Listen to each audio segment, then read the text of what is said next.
Scott, which microphone? Either one. Good morning.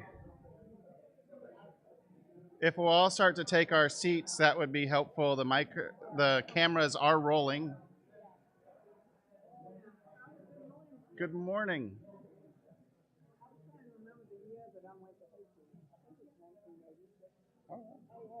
Why don't you have a seat, though? Sorry we're late. Right now.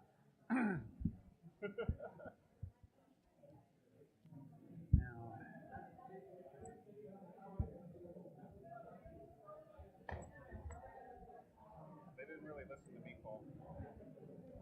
That's all right. Well, shouldn't we get this set up first?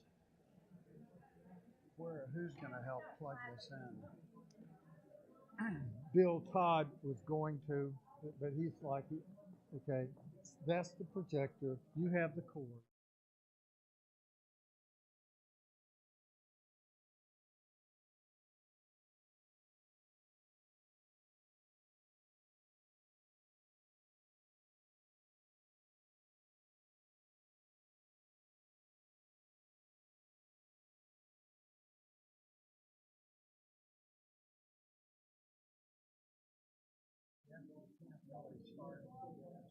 Okay.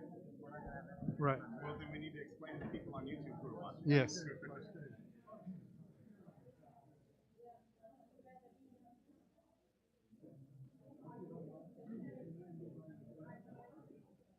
Good morning. Good morning, Paul. Good morning. Welcome to St. Martin's in the Fields Episcopal Church. I'm Paul Palmer, and I'm a member of St. Martin's here, welcoming you, and a member of our Episcopal Diocese of Upper South Carolina World Missions Committee, working with Haiti. The restrooms are over there to the left. We have some food and coffee over here to the right. We'll have lunch later. Our objective is to be completed by around 4 o'clock. Probably it'll be sooner. And at this point, I'm inviting our rector, Mitchell Smith, to start us off with a prayer this morning. And in just a moment, we'll get on with our first presentation, and we're working on setting that up right now. And just a couple of housekeeping items. Again, the bathrooms are right over there. Second, if you're speaking, please come on up to the microphones and speak. Please trust that the microphones are on. We have a live stream going on, and our good friend Scott Keith is wearing noise-canceling earphones with a direct feed into his ears. And so anybody who comes up and taps the microphone or blows into it is giving our friend Scott a direct shot to the ears that he would prefer not to have happen in his life. And so please be mindful, and please, at the end of the day, thank Scott for his time today to do this. With that being said, the Lord be with you. Let us pray.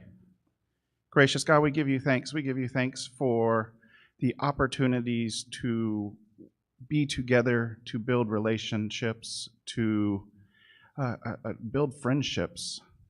We ask that you bless us and our conversations today. We ask that you bless Haiti and all of its people. We ask that you bless the Diocese of Upper South Carolina. May our conversation today, may our time together today lead to meaningful relationships and meaningful opportunities where we together can be the hands and feet of Christ in the world. Bless us as we seek to serve you. In Jesus' name we pray. Amen.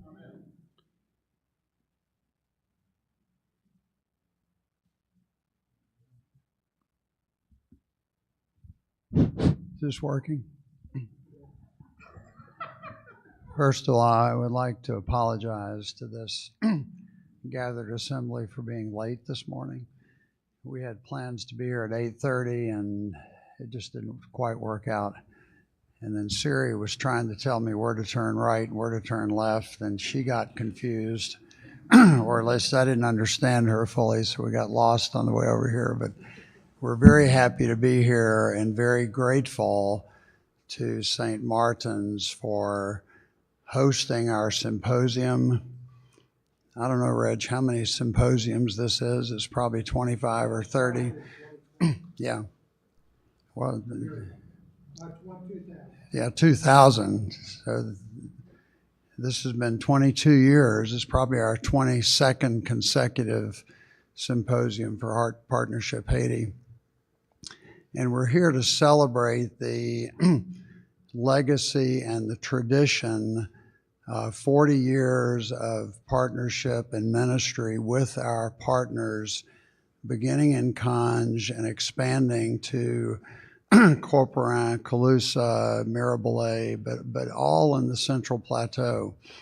And it's been a wonderful opportunity for our diocese. I prepared for you, and I think you each got a copy of the history of this project. It's something I think we as a diocese should be very proud of and can be very proud of.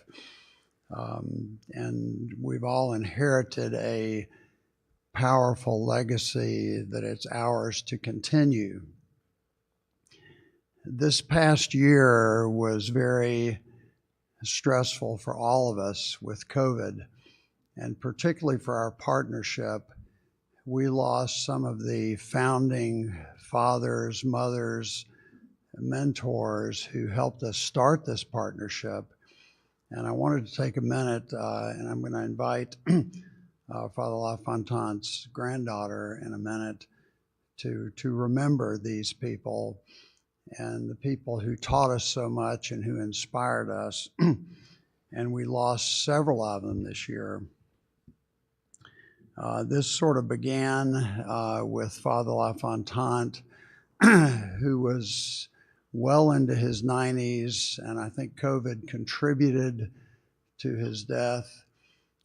Prosper Bertrand, who was the first headmaster of the Bon Sauveur School, really one of the founders of the school that allowed, and you'll hear from Malachi in a little bit, Malachi's father, born and raised in Bois-Joli, had no opportunity for education until he was 30 years old. And right around the time Malachi was born, his father had his first chance to come from Bois-Joli to Conge to the new Bon Sauveur School. So Prosper, Father LaFontante passed, Prosper passed. Mary Gray Roucher, some of you may have known, was the first person to take me to Conge back in 1985. She was probably 5 feet tall maybe, and maybe weighed 90 pounds, soaking wet. But she was such a dynamo. And I remember her arriving in I live in Anderson, arriving in the parking lot of my office, riding shotgun in this giant transfer truck with a big burly driver to pick up hospital beds from ANMED for the new Bon Sauveur Hospital, which we had just opened. So Mary Gray was very involved in every aspect of this. We lost Bob Regal. Is Karen here? Yeah, Karen, of course, Karen. Bob and Karen gave the funding for the bell in the Bon Sauveur Parish. We shopped for this bell in Wisconsin. They sent us, some of you may remember cassette tapes. Remember those old-fashioned audio files? They sent us the cassette tapes of the bells, and we selected one. It was shipped to Conge. It was raised. It still hangs in the church. It wakes us up sometimes at a rather unholy hour, 5:30, to get ready for worship. But it's very beautiful. Jeannie Keene, who was the founding visionary for the Partnership Conge Endowment. These are the people who we have followed. And then most recently, Paul Farmer. And Paul was a medical student when we first met him in Conge. Dr. Brooker and I both worked with him We were the doctors, he was the young student. It was pretty clear to me, at least early on, that he was much smarter and more talented and more gifted than we would ever be. Any of you who saw his funeral and saw Dr. Fauci basically say the same thing about Paul. And Dr. Fauci was almost in tears at Paul's funeral, just remembering what a visionary and for his moral clarity and everything that had to do with public health and global health. So we miss Paul very painfully. So I'd like to introduce Father LaFontaine's granddaughter. I didn't have a chance to talk to her this morning about this, but I think she's going to share a few memories of her wonderful grandfather. Cassandra Renier. Thank you, Dr. Morse. So I wrote a little thing to read to you guys. So, dear friends, louder, dear friends, for those who do not know me, and I hope it's just a few of you, I am Cassandra Renier, the granddaughter of Mamie To and Papi Père, Fritz, and the daughter of Marie-Flore Ships. Needless to say that my siblings, cousin, and I had a particular upbringing and a duty to fight for social justice from a very young age. At that time, we did not necessarily know how to express it nor appreciate it. But after my college education, I finally was able to put words to it and accept the responsibility, the legacy that I inherited to contribute to the enhancement of the lives of the most destitute. And I think just acknowledging this is making my grandparents proud and smile as they are watching us gather today. And so I am not going to do the biography of my grandfather, as most of you present today knew him, even probably before me, or know him and remember him as a visionary, a honest, resilient, and fearless man, a force for social justice, a builder of multiple communities, someone who lifted thousands out of poverty and literally paved the way for a dignified life for many.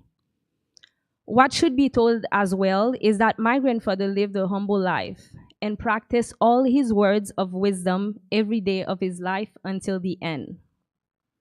During my 35 years of knowing my grandfather, I never once saw him in bed. It seems like he was never sick nor tired. Until the end, he always said, "We don't stop. If we stop, we leave." He praised hard workers because life was too short to rest. "Work is freedom," he used to say, and of course, followed by his favorite, "The happiest man is the one who makes others happy." Needless to say, lazy people would not fare well with him.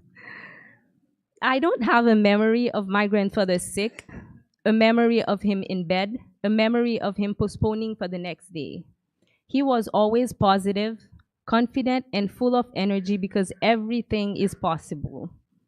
Additionally, he had an amazing sense of humor.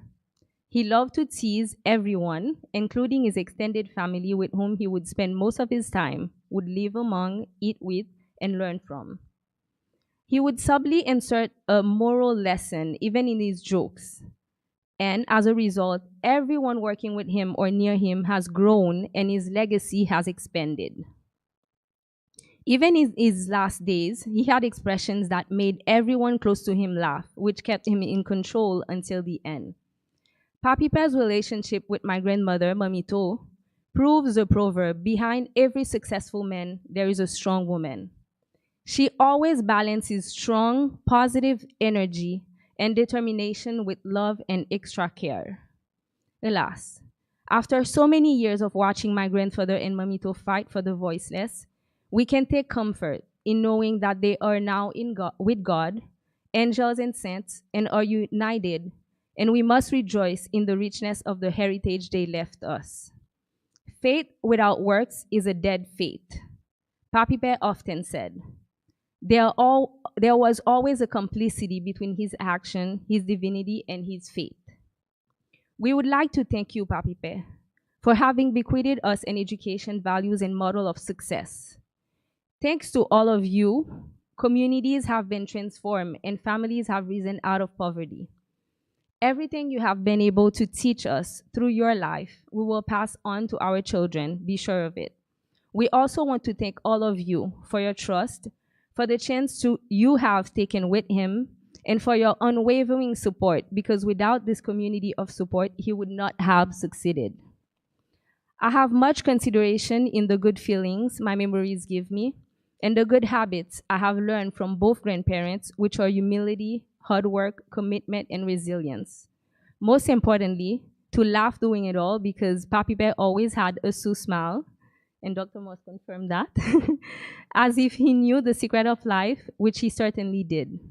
Farewell, Papi Bear. May you finally rest in peace and be assured that we will all carry on your legacy with each breath we are still lucky to breathe.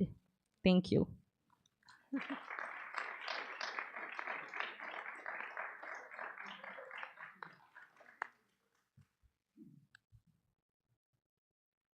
Very beautiful, Cassandra. Thank you. And I'd next like to introduce a young medical student. And I mentioned his father earlier, who's one of the community health workers who works with us in the hypertension program. Manius, as I said, didn't have a chance to go to school until he was 30, and that's around the time Malachi was born. Malachi doesn't remember his father going to school, so I think he must have been before 4 years old.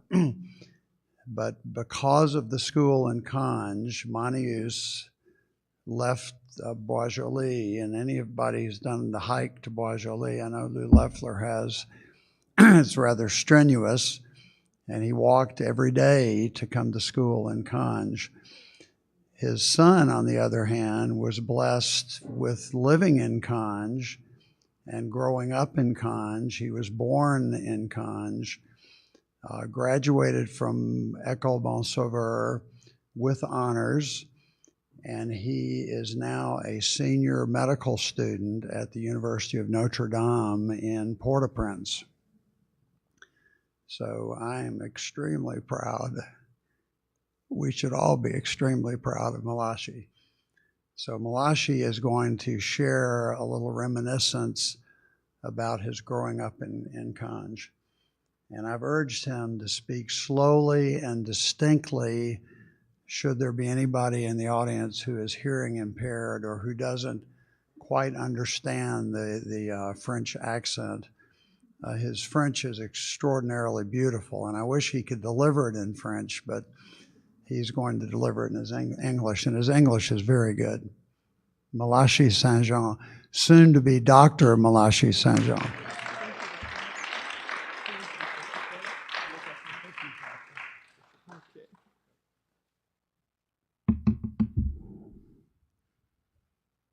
Thank you, Dr. Morse. Bishop Richards, Reverend Father Smith,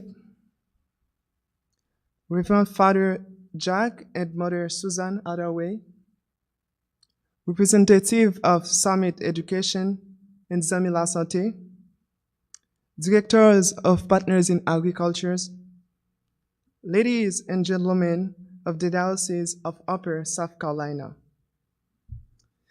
It's a great privilege for me to speak today at Saint-Martin at the Partnership Haiti Symposium 2022. What a joy to see you all together again. I thank God Almighty for His blessing and give thanks to this amazing planning team that allow us to be here today. I brought with me the warmest greetings from your friends and collaborators of Haiti and Central Plateau.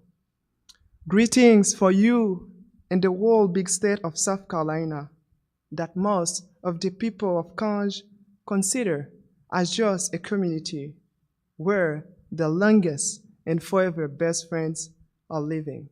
Those people hold you in their prayers and in their hearts.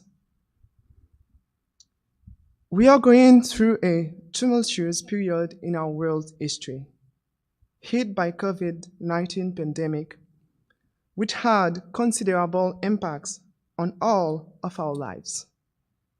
My country, Haiti, is not spared these misfortunes. In addition to the health, socioeconomic crisis was the tragic and shocking assassination of President Moïse, or the earthquake of August 4th, which devastated the great south of Haiti and caused hundreds of dead and injuries. Without forgetting the growing phenomenon of insecurity or kidnapping, which plunges these people a little more in misery, which leads men, women, and children to flee the country in search of shelter and safety, just like the brave Ukrainian people who are suffering the atrocity of war and to whom we send best thoughts. It's not in my intention to sadden you with the news of the misfortunes that are baffling my country, because we are here to continue to write new beautiful pages of history that the Reverend Father Lafontaine and Bishop William Beckham began with the chance meeting in 1979. I will tell you about my pride in growing up in Conge, about my hopes for this loving and thriving community, which has benefited the greatest health, education, clean water, and if I can say, the greatest humanitarian projects of the whole department. And I believe it's appropriate to pay tribute to loved ones who have left us, as we remember Father Lafontaine and his wife, Mamito, Prosper Bertrand, Dr. Paul Farmer of late memory, Bishop William Beckham, those superior minds who have paved the way for us. I have to tell you, last March, I had the chance to screen the documentary, Bending the Arc, for a group of students in Port-au-Prince at the Faculty of Medicine of Notre Dame University. And to speak in a few minutes about Conge and their founding heroes, as it is engraved in a stone in a memorial recently inaugurated in Conge in their memory. Some of my friends were amazed and found extraordinary the achievements and progress in the field of health, education, drinking water, all this fight for development and social justice that has changed the life of hundreds and thousands of people in need. Others couldn't believe the testimonials in Bending the Arc were true. A friend of mine wanted to know why we didn't see those people on television.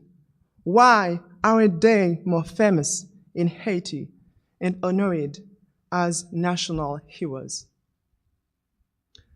Honestly, I didn't have the answer to this question, but I imagine there were no journalists, reporters in the places where Father Lafontaine laid the foundation of churches, where Father Lafontaine laid the first stones to build the school in areas like Conge, Bois-Joli, Bel-Air, Mont-Michel, and so on, with the firm conviction that an investment in education is an investment in the future.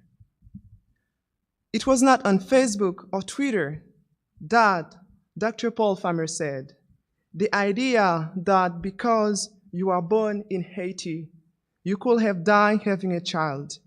The idea that because you are born in Malawi, your children may go to bed hungry.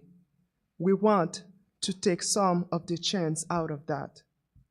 The Water Day in Kanj, the inauguration of the Children's Hospital and Pavilion in 1995 were not televised events. But we all know, you and I, who are our heroes, and we must pay tribute to them. Most of you know the story of the difficult beginning of this community. Many of you know or heard about the time when infant mortality were over 50% and life expectancy under 50 years, childhood illness, and women were dying while giving birth. We've come a long way. We thank God, thanks to our benefactors. Our children will no longer have to wait 40 years old to go to school for the first time. Our children will no longer die of malnutrition, of diarrhea, and treatable infection. The water system continues to supply the community with drinking water. Despite this progress, in recent years was very challenging. Kanj has experienced a painful transition. The call for change in communities comes sooner or later. People come with new ideas. We have to prepare for these changes. But I am convinced that Kanj was not all prepared to separate from his spiritual leader. Actions have pushed the LaFontaines family to leave this community in difficult conditions. Actions that have weakened decades of work, of good cooperation, and common achievement. Painful moments for this family who gave everything for this community. Painful moment for the Episcopal Church of Bon Serveur. Painful times for you, friends and supporters and collaborators of Kanj and Father LaFontaine, who have worked together for the realization of this great ideal to help the most vulnerable population. And for many of you who hope and who persisted in believing in a constructive and inclusive dialogue. Kanj was the land of welcome for this population around the Lake of Peleg, who had just lost everything. Decades later, Kanj welcomed hundreds of injured and homeless people. After the earthquake of January 12, 2010, we opened our hospital. Father LaFontaine opened the church to welcome and feed people. Doctors treated trauma cases in our church. Kanj must continue to be the land of welcome. We must continue to share our blessing and prepare ourselves for the challenge that awaits us. I find it extraordinary that our brothers and sisters from South Carolina continues to accompany us to meet the needs of public health infrastructure, cleaning water, continue with provision of primary medical care with emphasis on treating hypertension in remote villages coordinated with community health workers there.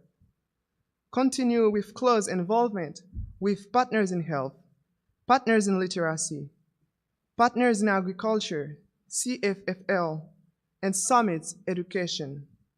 Continue to support education in Kanj through scholarship for students from Kanj and villages around. There is still a long way to go, as with the Bon Serveur School in Kanj, which must continue to be a quality and competitive school to compete with the best school in the department. More resources are needed to pay the teachers. More resources are needed to support the administration. Another long way to go when you look at the young people in this community who finish their classical studies without any alternative for the future. A long way to go when students graduated at CFFL or university in Port-au-Prince will go back with the desire to start working, but cannot find a job or a loan to start or create the business. It is time to move on an adapted education system adapted to the environment and the history of the young Haitian, allowing him to produce and transform his environment and to feel valued and truly be the future and the hope of this country. The great Martin Luther King had to say, "Out of the mountain of despair, a stone of hope." The stone of hope is your precious contribution to education and training of hundreds of young people from Kanj and his surrounding villages. We have engineers, agronomists, educators, priests, economists, doctors, and nurses. I see some back to the Central Plateau. I see others, like a friend of mine, Vale, another Foncille Wilson, who are doing master's degree in France, and we will return to work in Haiti.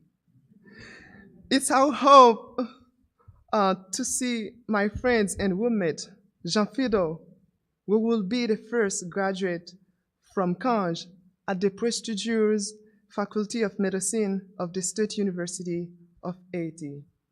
Or to see my sister Manny, a school nurse working for Summit Education, who is doing a master's degree in management of health services. The son of hope is Raul and myself, who will follow in the footsteps of Dr. Henry at the Faculty of Medicine of the University of Notre Dame. The son of hope is to see Dr. Henry remain serving in Haiti when more than 80% of doctors trained in the country will leave Haiti in search of better opportunities. The stone of hope that Dr. Martin Luther King was talking is Haiti that will get out of the system of dependency to establish real trade and cooperation agreements with its neighboring and friendly countries. The stone of hope for the Central Plateau is to preserve the legacy of Father Lafontaine, Prosper Bertrand, Dr. Paul Farmer. The stone of hope is to preserve this partnership and bring love and friendship beyond borders by following the example of Pierce William, John Page, and the late Bishop William Beckham. Ladies and gentlemen, time to convey our sincere thanks to the Diocese of Upper South Carolina for the true friendship, cooperation, and ongoing support given to Kanj and Haiti. We thank the former Bishop Andrew Waldo and our new Bishop Richards, who hopefully we will have the honor to welcome to Kanj and Haiti someday. I'll not forget to thanks and pay tribute to my mentor, Dr. Harimos, We have been in this wonderful work for so many years, caring for people, caring for patients, but in the most extraordinary way possible, doing with dignity. I'll also thank Dr. Booker, that you will see in a presentation later, who continue to take and climb the mountains of Haiti to provide care for people. And also Dr. Albert, who is not here this morning, but who is a wonderful friend for Haiti. He's very famous over there, and we love him so much. We will thank Miss Marie-Fleur and her daughter, Cassandra. We call him Cassandra, but for you we say Cassandra. Thanks to Miss Marie-Fleur and her daughter, who are continuing with Father Lafontaine's great vision for education. And thanks to the whole Summit's education team. Thanks to Gillian and the staff of CFFL in general. Thanks to Sarah, Rita, and the staff of Partners in Literacy. And thanks to Clemson engineers for developing country who are following online, I bet. And many thanks to the Reverend Father Smith and to the Church of St. Martin that welcome us today. May God bless our precious and fruitful partnership. Thank you.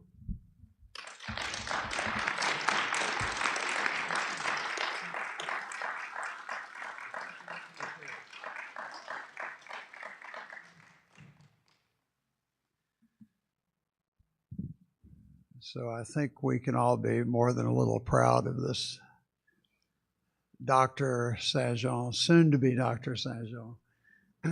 Thank you, Malachi. Reg Brooker, who needs no introduction, my co-chair in the Diocesan Missions, World Missions Committee, will give a brief little pictorial history of the early years in Conj.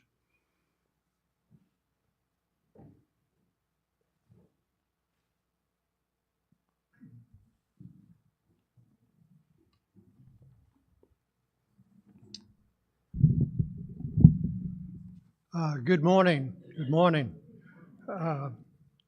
So we just heard two beautiful talks by two brilliant people, and Cassandra and Malachi, and I think we can say that much of that started with Father Lafontaine's work. And you can see some of the products of it. I think the rest of the morning and afternoon will be downhill after their talks. But we will try. We will try. I'm going to. I first went to Conj in 1981, and I've got some slides from the first 20 years. Because I think it's important for us to know where we've come from. And I know that not everybody here in the room has been there and seen it. So these are some of the early beginnings. Do you have a pointer by any chance? Is there a pointer? Yes.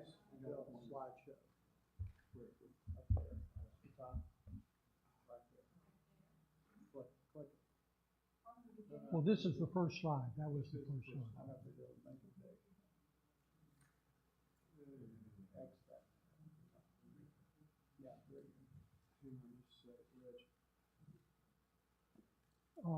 It's the button closest to the end.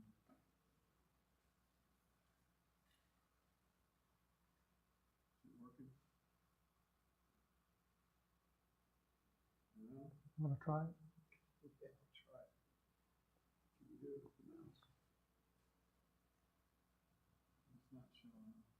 Well, this is a map of Haiti, and just to show you where Conj is. On the far right is Dominican Republic, and so Conj is about 35 miles northeast of Port-au-Prince. Next slide. Is there a clicker to change the slides? Is there one I can use by any chance? So this is what Conj was like when Father LaFontaine started back in the around 1970 or so, in the 1970s, and it's a rural area, as you can see, but very beautiful. Next.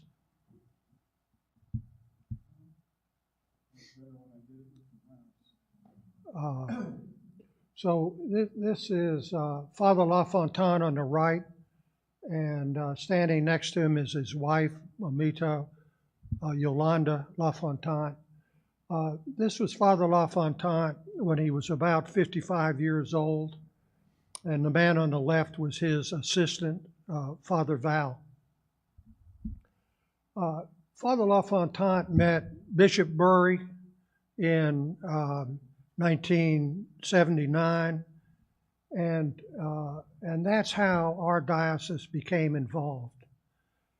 This is the only picture I have of Bishop Bury. He didn't look like that all the time. Beckham, I'm sorry, William Beckham. He didn't look like that all the time, but this was the original church that Father LaFontaine built up on the hill. Another view of it from the side. Dogs would walk down the aisle. Next. These are some of the early structures. These, again, were built in the 1980s. The refectory is the large building in the center in the back with Father LaFontaine standing on the balcony there. And then to the left is a school and dormitories. Next. One of the first projects was a water project, and this is a stream that comes out of the side of a mountain about 1,000 feet below Conj, and this was the water source for running water in Conj. Next. This is a group of men in 1985 when the water system was first put in.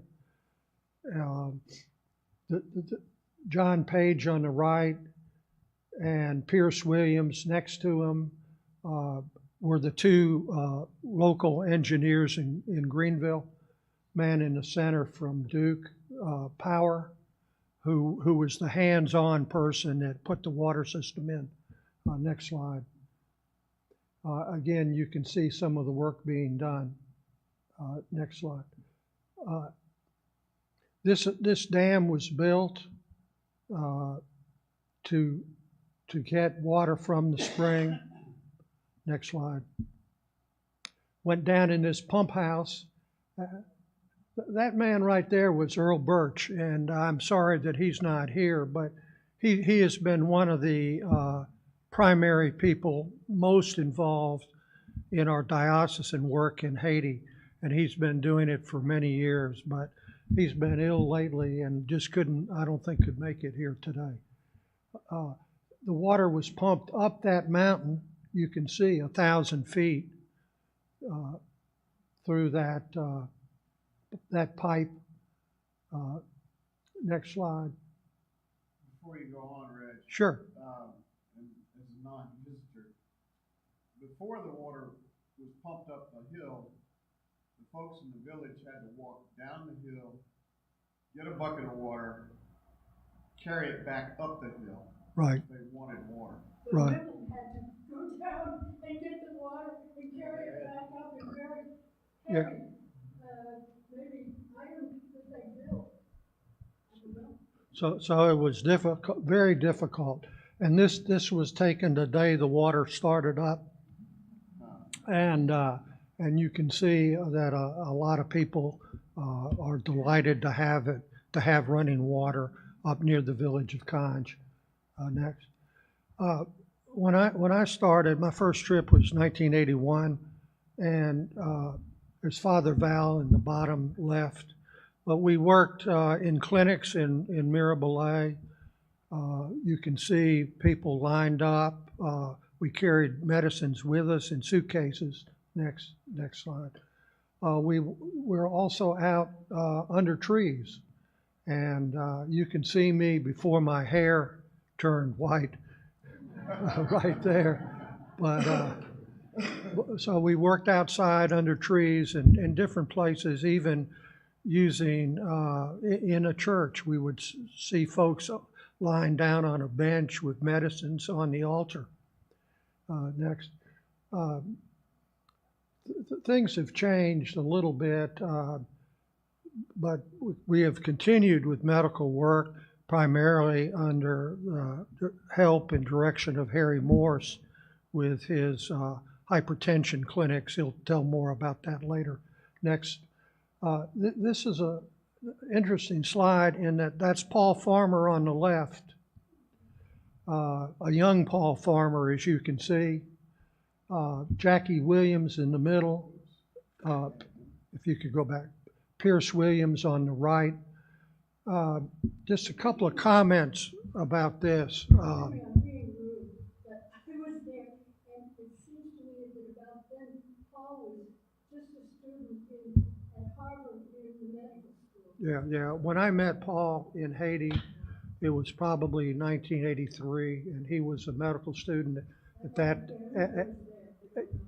time. So I want to add one other thing to what Harry said about Paul, besides brilliant and so forth. In my opinion, he had charisma. And charisma was really, I think, an important trait that he had. People just liked to be around him. If he walked in through the door now, everybody would want to flock to him and hear what he had to say. So I think charisma was one of his outstanding qualities. Jackie Williams, actually, she lived in Conj for several years. Jackie was the most independent person I've ever known.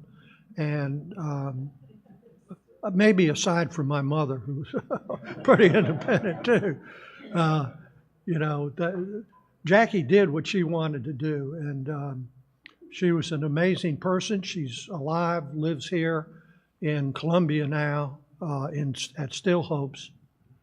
And her husband, Pierce, was a terrific engineer who put the water project next. This is Paul after he became famous, and this is taken from the cover of Reader's Digest. Next. What issue? I don't recall, but it was quite a few years ago. My guess would be around the year 2000. So we did medical work. This is, you can see, a large parotid tumor. Next.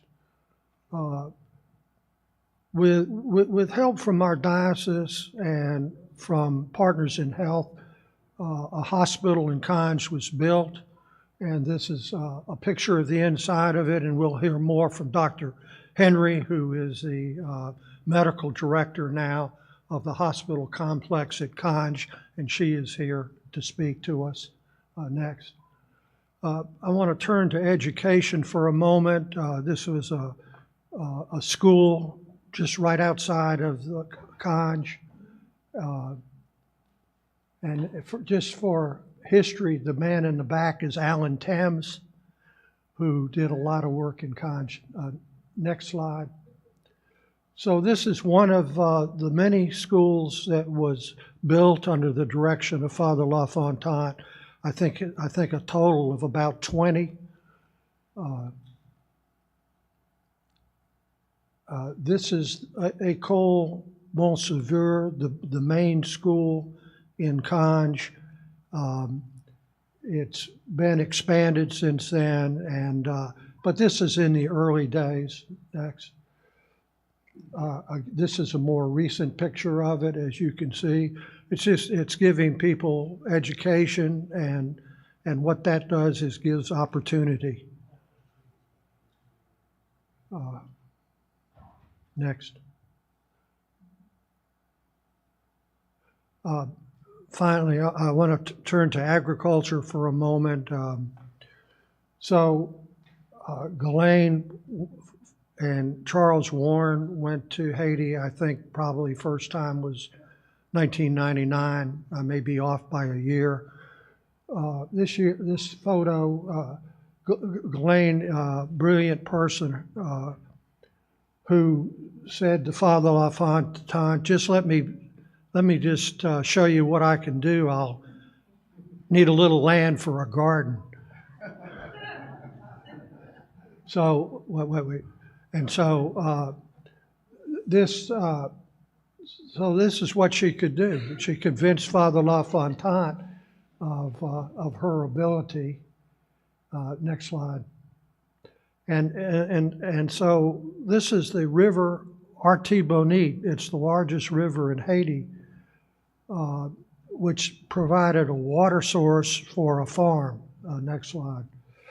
And so this is the farm when Ghislaine started looking it over. And then finally, I want to show about 3 slides, some of the people that have been instrumental in this. Of course, Bishop Waldo, and from our diocese, as well as Father LaFontaine. You know, it's interesting. Father LaFontaine, to me, never looked like he ever got old. I mean, I look in the mirror and I look old. But I look at Father LaFontaine and he hardly has any wrinkles. So that's Harrison McLeod, our rector at Christ Church in Greenville. And this is the church that has been rebuilt. This is the rebuilt church, the new one, the large church. And, you know, these are some of the people that helped make it happen. Father LaFontaine was the visionary, the man that guided everything, and our diocese has followed along and helped out. So thank you very much.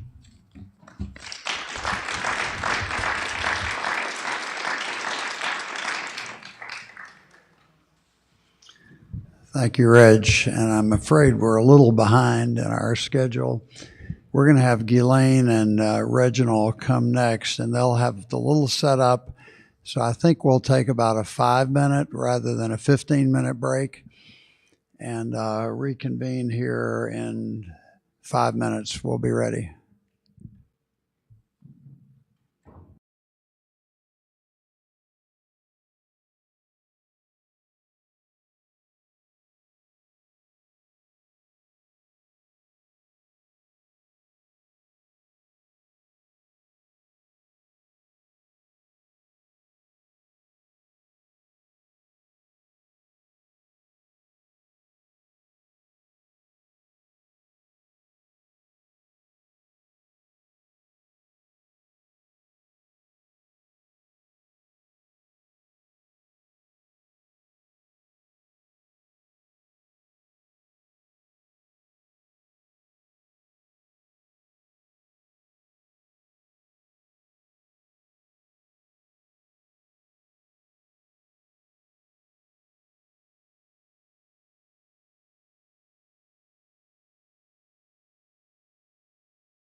behind, and we'll try to get started ASAP.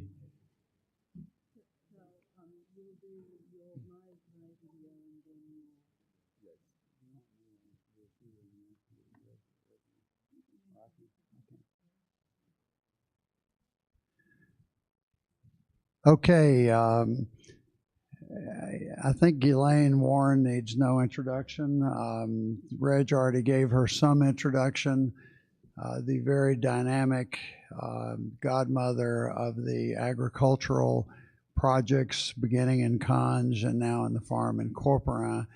And then Reginald Sean, who is a graduate of Earth University in Costa Rica, an institution that I think gave Reginald lots of inspiration, which he has shared with the CFFL, the vocational school in Corporin.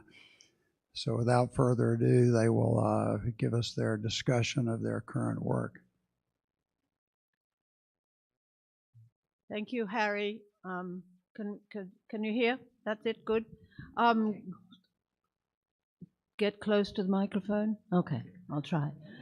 Good morning, everyone, and good morning, Bishop. We are really happy to have you here with us as a new initiative for you and for our mission in Haiti. We're excited to include St. Martin's in the field, and thank you very much for hosting our weekend this weekend. It's really important for us. We have many things to celebrate as we go through this year. We are celebrating 10 years of opening the Centre de Formation Fritz Lafontaine. In other words, a lot of water has gone under the bridge, and we can't go back and tell you all about it. But I think I just want to tell you about, Reginald said, well, we have to say in the beginning what happened. Well, in the beginning, as we all know, in the beginning was the Word. And the Word that came to me in the very beginning through Lafontaine and through the great Creator was feed my sheep. And for me, that was a real hit over the head when I first went to Haiti and saw mothers struggling, climbing across mountains with babies starving from malnutrition. And I saw a country that was a rural country, and I'm saying, we have the land, why aren't we feeding children? Why can't we do something about it? And as you saw, and as I said to Father Lafontaine, please, can I show them how we can grow? Because I would say, why aren't you growing? And they'd say, but Guylaine, we can't do this and we can't do that, and we haven't seeds and we haven't this. But so I said to Papi Père, please, can we show them that we can? And you saw that little mountain garden that was nothing but a barren hillside. And we were able to show them that we could feed. And we started growing on the farm down in Corporin, because we're not in Conge, we are in Corporin, on the banks of the Artibonite River. And we were able at that time to develop the miraculous malnutrition medication, an RUTF, ready-to-use therapeutic food, based on peanuts. And when we started to grow that, we were able to manufacture in a little tiny room in Conge the product that's now known as Nourimamba. And we have been able to treat over 45,000 children with Nourimamba and deliver them in 9 weeks from not being able to stand on their legs to being able to kick a football through this incredible malnutrition. Medication, right. But then we said, well, okay, we're treating the kids, why are we not preventing it? And this is what happens when we then said we will start the Family Food Security Program. And that was going out and growing and helping the families to grow. And we said, how are we going to be able to do this? We have to cure malnutrition through education and agriculture. And so those two elements have been the basis of our mission in Haiti for the last 22 years. As I said, we are celebrating 10 years, and I want to take you back to the beginning of CFFL. And the beginning of CFFL was made possible through the EDUSC campaign for bread and water. Now, you've seen the water in Cange. They were the beginnings of the water, the campaign of the water. We were the bread. And so, so with little ado, I want to take you back to the beginnings of how we started CFFL. With the help of the EDUSC, we had the funds to start building the school, and we started the program. And now we're going to start the program, I think. And by the way, I know you've heard many different kinds of accents here this morning. You have to deal with another one today, I know. So now we're ready. I think the students here have had the advantage of the discovery of other things other than just a rote education. They've had windows and doors open to them. They've been exposed to education that's coming not just from Haiti but worldwide, and they have developed a great sense of community, a sense of the fact that here in Haiti they are needed, and they are being trained to be the leaders of not just their community but of probably eventually of Haiti.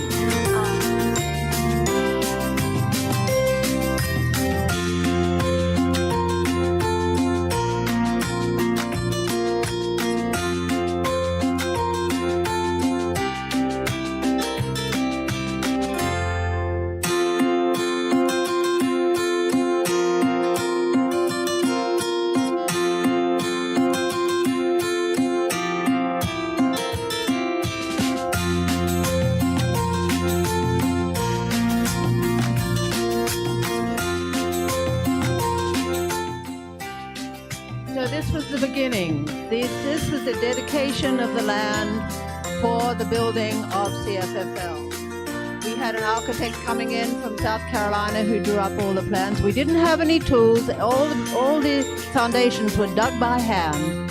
The work was all done on site there. And as you can see, the manual labor was extensive and intensive. And as the walls went up, it was a very exciting time for everyone in the area. That's my favorite photo. I was right up on top of that roof that had just been poured, and it was very exciting to see what was happening down there. Of course, being an agronomist, kids who are going to work in the field don't need to be indoor in classrooms. They need to have an outdoor classroom, and that was our outdoor classroom that was built. This was dedicating, and there it is, the outdoor classroom in Haiti. This is Bienvenue. Welcome to the Centre de Formation Fritz Lafontaine. And here we are. This is the school today. Oh my, yeah. So it's a very exciting time that has happened in Corporan. But to get there, the kids had to come and they had to sign up to register to be part of the first intake of students. They had to do exams to make quite sure they were up to standard. Then they had to wait to see if they were accepted. And once accepted, first days at school, they were raising the flag outside.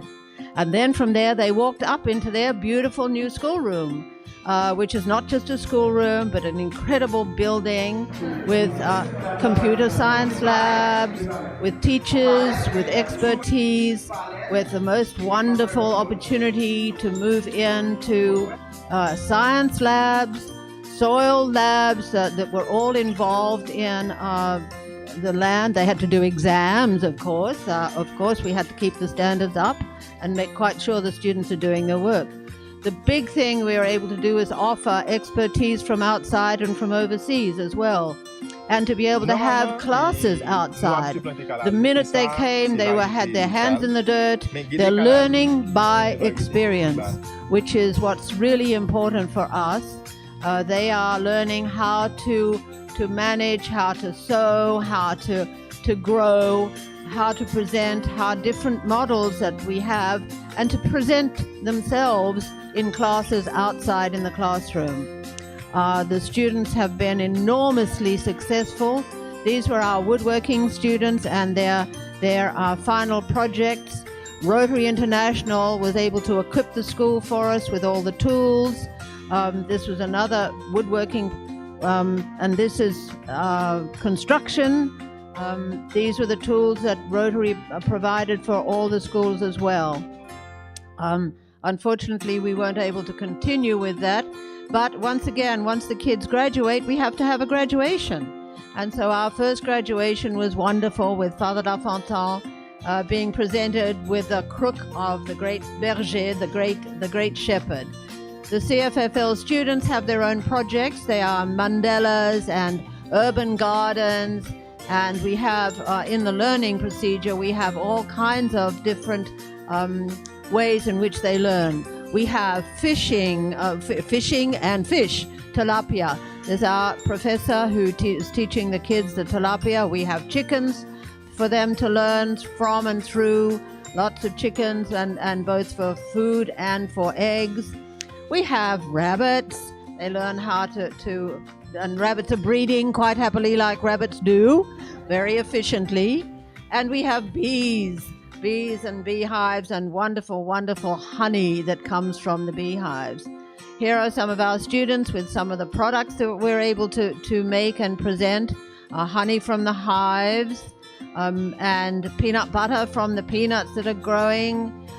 We have plant nurseries, both plants and reforestation trees, and we have a wonderful goat program, of which my husband is the most proud.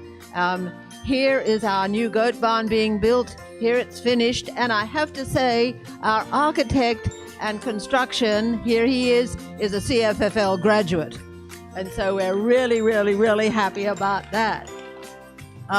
Here are our goats on the property at Lashto. It's a wonderful thing to see. Most important thing within Zamiyagi Call and the school is our community outreach.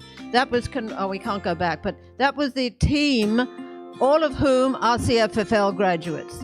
They go out into those communities with the starving kids, and they educate the women, and they educate the families, and they gift to them all many different kinds of things. And Reginald's going to tell you more about this. So this is a real overview of our work, but he's going to tell you more. Thanks to Bill Clinton coming to visit and the helicopter that flattened the land in front of the school, we got a soccer field. So that was really great. And we have a soccer tournament in the community. Father Lafontaine and Marie-Flo are happy to present the cups. And Charles is going to give you a little handout about where we are today. Or no, last year actually this was done. And we've grown even since then.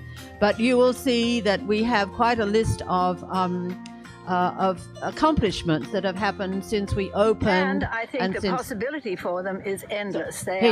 They're really great kids who have begun to have a very good education and are learning responsibility and starting to understand what it means to go out and do, not just wait till someone comes and gives to you, but go out and do and work and make a difference, and to change the communities that they live in means that they have to get there and do it themselves and work with their families and their communities.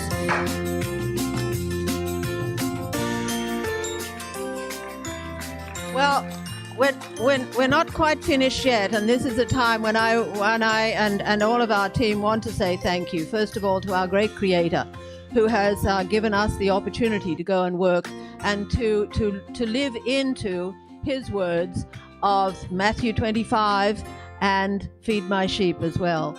We're doing that work, and we thank Him for the opportunity to do this. We thank all of our partners who have been with us through all of this time, who've helped us create what we've been doing. Rotary International, but this is where we're going to end, and this is How Great Thou Art, and this is our school classroom.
Yes, and they all know how to sing in harmony.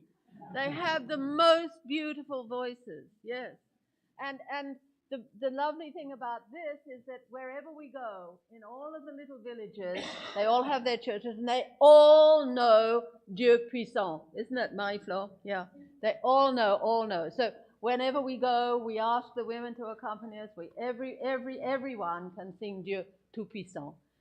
And I am more than proud and humbled to be able to present to you now our executive director of Partners in Agriculture, Zamiyagi in Haiti.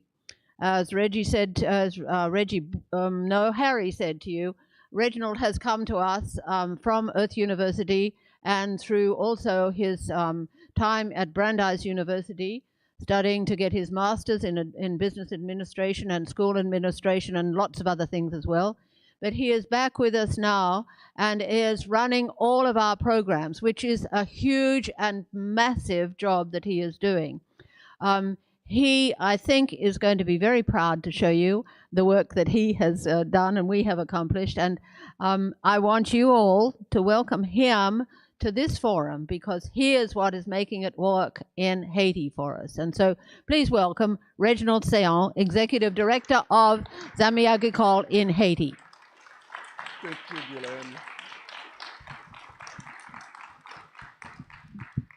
Is it okay if I take out the microphone? Okay.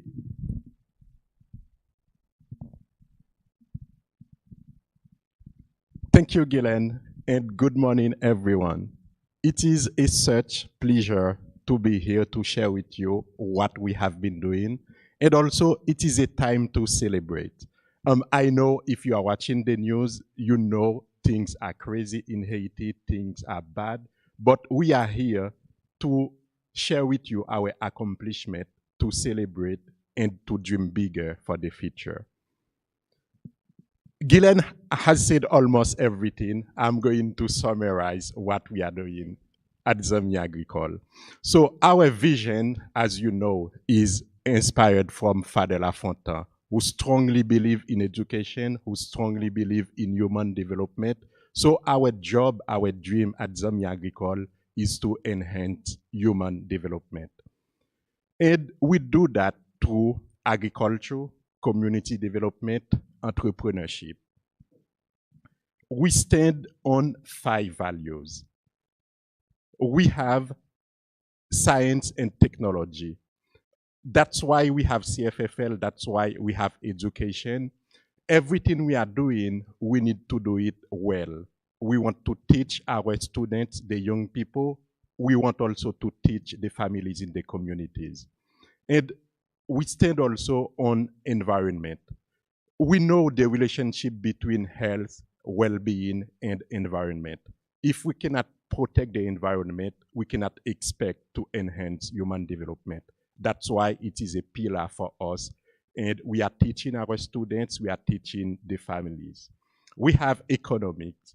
We are talking about community development. We want to strengthen the capacity of the community to become financially sustainable through agriculture, animal husbandry, and food processing, and also entrepreneurship. Ethics, because we know the problem of Haiti is that because of lack of resources, it is a lack of ethical values. Social and moral responsibility, we want to teach people how to be committed and engaged, and how to give back to the community. As someone said, if you are so blessed to make it all the way up, do not forget to send the elevator down for the others. And this is what we are teaching with our students and in the communities. You already know where we work in Haiti, in the Central Plateau. Currently, we are in 5 municipalities, which is Mirebalais, Boukankare, Tomod, Las Caobas, and Maïsad. Our theory of change is that if we can provide high quality education and resources to the families, if we can diversify their livelihood, if we can give them access to markets, so we'll be able to help them to reach their full potential.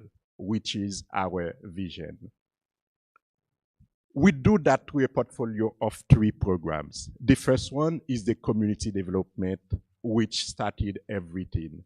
And within that, we have many sub-programs. We can call them the family economic security, the food security, women empowerment, school garden, and also community engagement. In addition to that, in 2012, we have started with CFFL to provide high quality education to young people in the Central Plateau. And we do also research.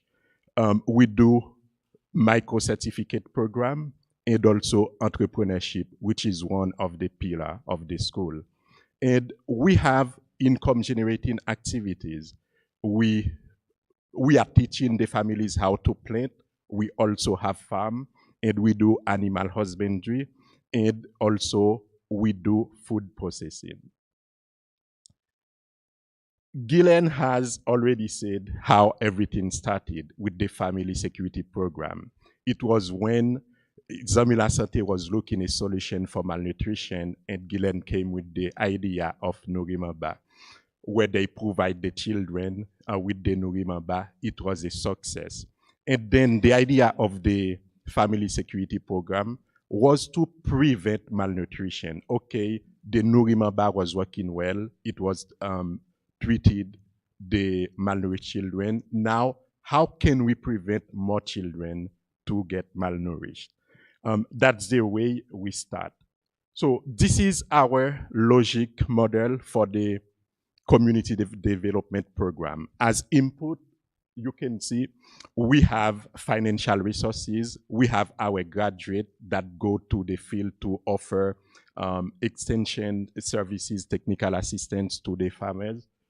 And we have agricultural inputs, we have goats, and we have appropriate technology that we disseminate to the people. And as activities, we have many steps where we select the families, we develop the training program, we provide agricultural inputs that include seeds. We have improved breed that we provide to the families and transfer of appropriate technologies. And then as output, our farmers, they are very well trained and they have access to high quality seeds and also to improve goat breeds and chicken. And we provide them access to appropriate technology.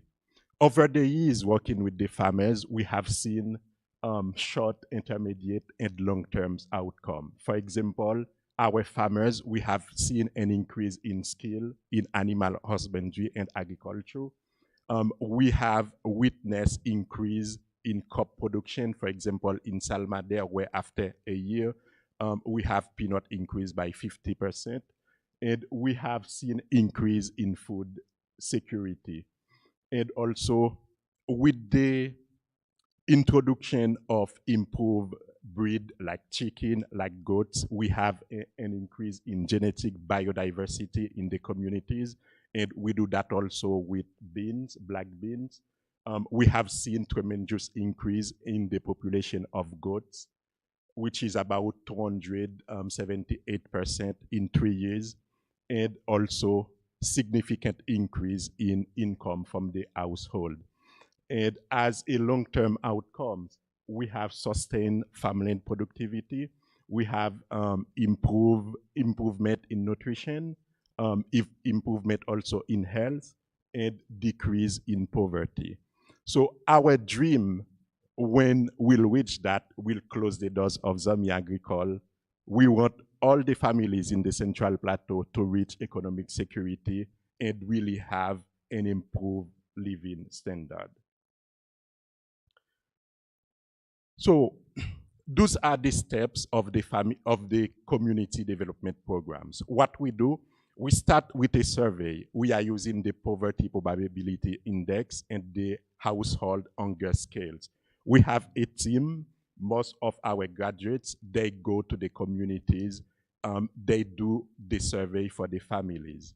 And we process the data from the survey and we select the most vulnerable families. After that, we provide them a package that includes goats, chicken, seeds, trees, and technical assistance for 2 years. And we have our team, they go every week to see the families, to check on the chicken, to check on the goats, to make sure the crops are well. And also, we do what we call a hands-on training with the farmers. We don't have them in classroom showing them videos. We go to the field with them. We explain them how to take care of the plants. And after 2 years, if they do well, they graduate. And after graduation, we don't let them, we accompany them. For example, in many communities, we help families to build irrigation infrastructure. We help them with animal traction units that we provide 5 in the communities. We also dig well for them. Currently, we have provided 3 wells in 2 communities where we are working with the families. And we also provide them with peanut sheller to be able to process the peanuts after harvest. And we have started with a microcredit program where we are organizing them to strengthen their financial capacity in the communities. We also work with women. With the Chanel Foundation, we have launched the Women Empowerment Program. It was end of last year. So where we did that, it is a result of our work with the families in the communities and the inputs we have from the women. I don't know what is wrong with men, but the household that have women as a leader, they do better with crops, with animals, and with money. So since we want to increase our impact in the communities, so we developed a program specially for the women, where we already completed training on women empowerment, self-esteem, financial management. And we have also developed for the first time with this group of women what we call the Village Savings and Loan Association, where they meet every week, putting resources together that will give them the opportunity to start their own business and to have access to financial resources. At the beginning, since it was for every week for them to put resources together, we thought it would be difficult. But we are very amazed and surprised to see after only 3 weeks, they have already collected about 186,000 good, which is $1,800. In the different communities where they are working, and it's growing, which means women can make it happen. So in terms of numbers and impact, we have already graduated 2,000 families in our program, which is about 17,000 people. From our survey, a family has an average of 8.5 members, but we have families with 11 kids. After the earthquake in 2010, Zamiyagi has provided assistance to about 1,000 families, which is 8,500 people. And currently, we have 1,315 families, which is about 11,000 people active in our program. So over the years, we have reached about 36,000 people. Gillian has said everything about education. I'm not going to say much about it. So I would like to say the idea of CFFL is not to create another school, but is a way to provide education to young people to go back to the community to make development. The idea is to educate agent of change. The way we do that, we have our motto, which is learning by doing and earning. It's not enough to be a good technician to know how to grow a crop, but how can you make money with that? And with the school, we stand on 5 pillars. We have agribusiness and agricultural transformation. We want to be able to move from what we call subsistence agriculture to commercial agriculture, big production. And we are very keen in technology. So far, we are one of the few, if we are not the only one, of vocational school in Haiti that has a soil and science lab where we can do some tests, for example, phosphorus, potassium, nitrogen, and we can do pH, we can do CEC, and any other test.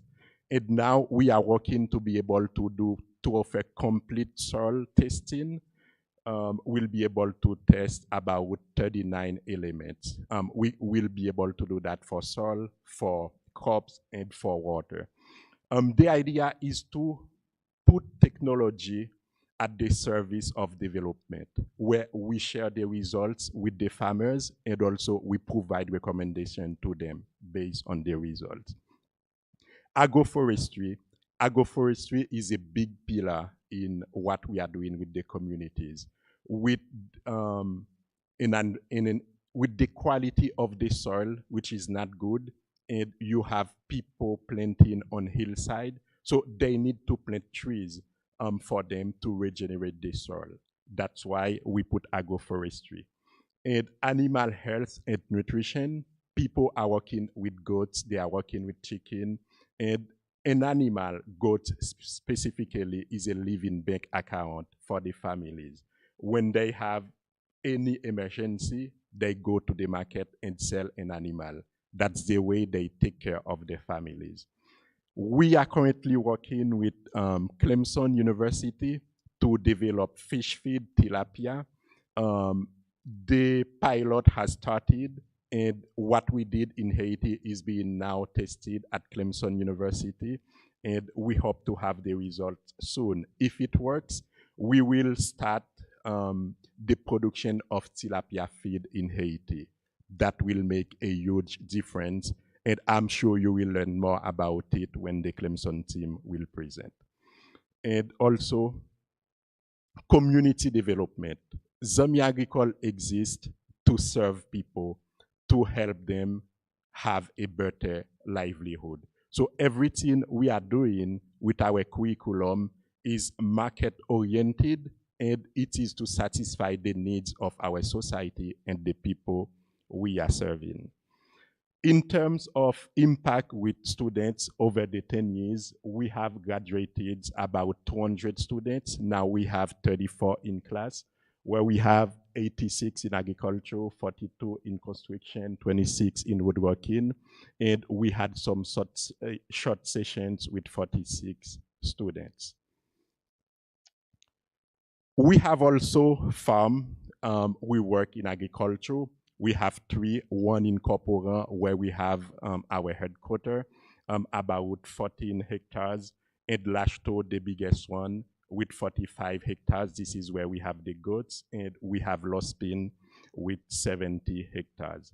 So in terms of goat farmings, over the last 2 years, we have developed a partnership with Rotary International, where we are developing a goat breeding center in Lashto. We have currently a herd of 250 goats. The idea is to breed and provide high quality animal to the families. In addition to the goats, we are also producing feed for the animals. We have mostly elephant grass. We have introduced a new elephant grass that we are testing, and we are also integrating new technology to be more efficient in feeding the goats. We have crops that we have also in Corporan and in Lospin. Specifically in Corporan, we do mostly plantain, we do beans, and we do vegetable. And in Lospin, we do mostly production of sorghum. We have a private company named Brana. For the ones who went to Haiti, I'm sure you have tried Prestige. So this is the company that make Prestige, and they are also using it to do other drink. they want to partner with local organizations to work with us so we can improve the sorghum value chain for them. So our contract with them is to work with a network of 100 smallholder farmers and to be able to produce 100 metric tons of sorghum for them for this year. In terms of impact, we have seen significant results in our work with the families. We have been collecting data for the last 4 years to see our impact in the communities. The baseline, this is the results of our first survey, where the family are. And then after a year, we have seen significant reduction in extreme poverty, and food insecurity. So if we compare the baseline with 2021, we went from 61% in extreme poverty to 20%, 88% in poverty to 44%, and 59% in food insecurity to only 17%. And we'll continue to collect data to see our impact in the communities, how we can adjust the tools, the package we are using. Yes. Yes. We have been doing a great job, but we still have a lot to do. As Father Lafontaine usually said, if you stop, you leave. So we need to continue to serve the communities and to scale up. That's why we want to complete the development of our breeding center in Lashto to be able to serve more families. And we want also to be able to provide more food to the families. And we want to be able to organize the farmers, the network of farmers, to provide them the necessary tools so they can take care of themselves. That's why in the next few years, we'll be working on what we call ecosystem-based adaptation. So this is a big project that Zamiyagi will undertake to be able to reach more families in the Central Plateau. You have seen that from 2004 when we started up to now, we were able to reach 36,000 people.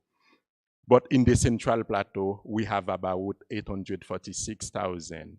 And with the political situation and the effect of climate change, so we have food insecurity is becoming an issue. As an organization, to be able to do more impact, so we need to scale up. That's why we come with this project, which is not new. It encompasses everything we are already doing. The idea is to put everything in a bigger package and to be able to reach more people. In terms of objective, we want for the farmers to be able to implement the principle of ecosystem-based adaptation. We want to be able to increase income and nutrition. And we want also to strengthen economic development in the communities. As I mentioned, ecosystem-based adaptation is a natural-based solution. It is already what we are doing with the farmers that we want to go deeper. So the idea is to reduce vulnerability and to build resilience to climate change and to create sustainable livelihoods. It has everything we are doing now, like women empowerment, financial sustainability, food processing, payment for ecosystem services, capacity building, resilient farming, and agroforestry. In terms of phasing or implementation, we have 5 steps. The first one will select the families using the PPI and HHS And in addition, we'll use other tools like the climate vulnerability capacity assessment and the toolkit for ecosystem service on site to be able to assess the vulnerabilities of the communities where we are working and how we can plan better.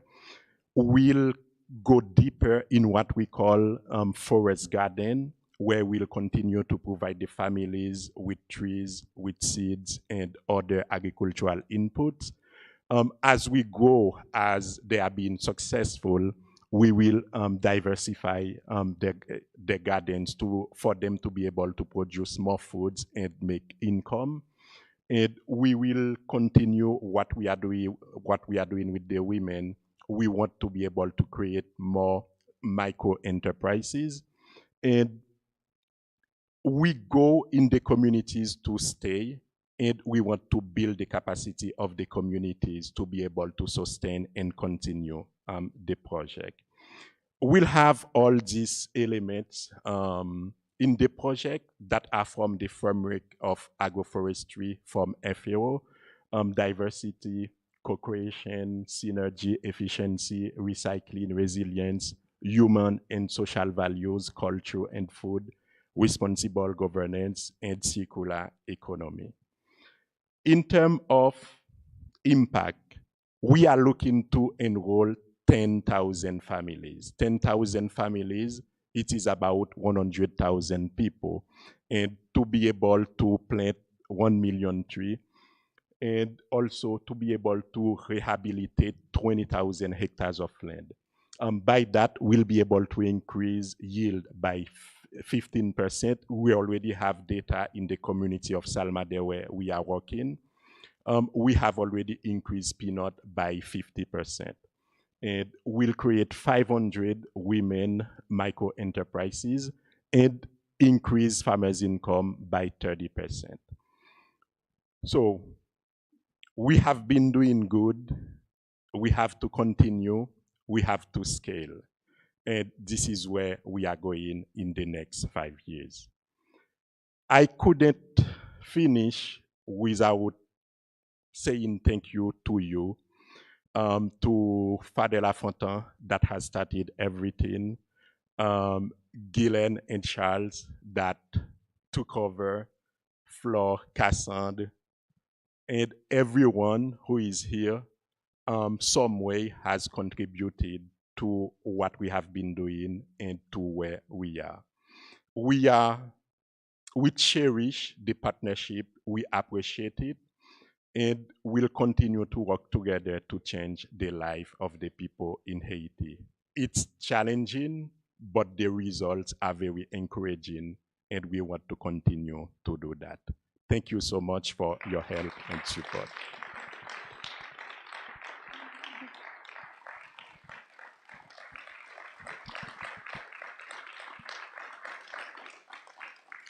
It's quite an extraordinary team, isn't it? And I want you to see what happens and how you have helped respond to that tap on the shoulder saying, "Feed my sheep."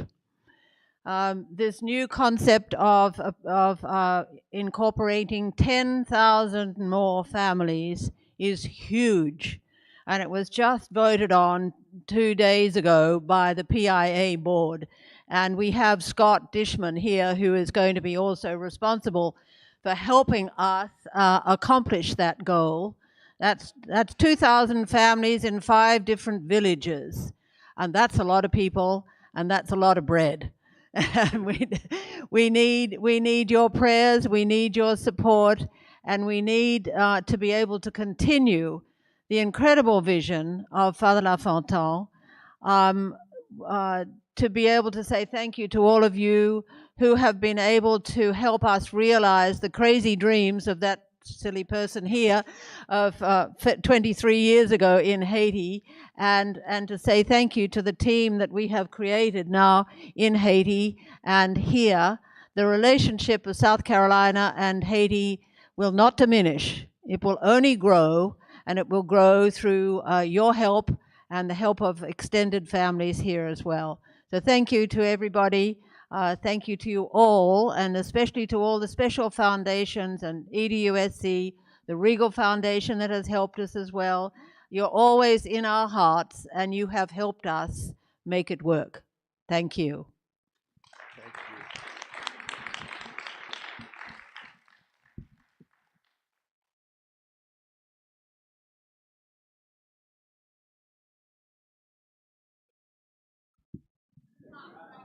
Well, not quite lunchtime, but I do think we had scheduled a short break, and I think that would be timely. We have a couple of very empowered women who are presenting right after our break. So stay tuned. That was a wonderful presentation, but we have some great presentations coming as well. So let's reconvene in about another 5-10 minutes. Let's say 10 minutes this time.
Part of that, certainly.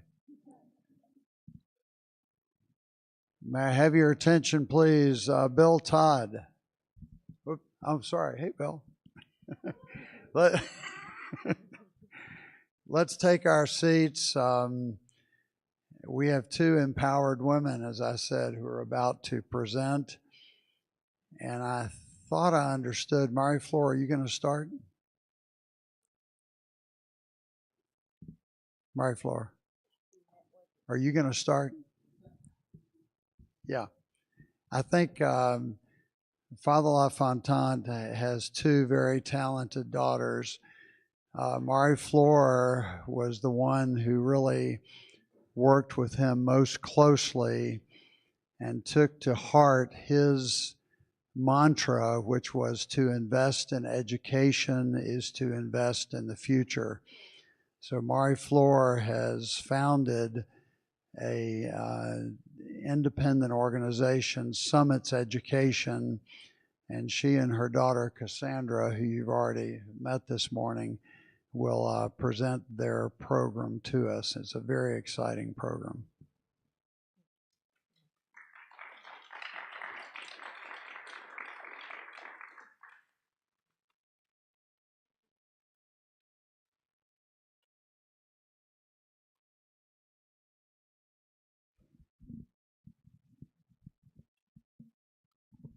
Good morning, everyone. It's a real pleasure for me to be here and to reconnect, to see my friends, my extended family. It was such a thrill yesterday afternoon to stop by and see Jackie Williams.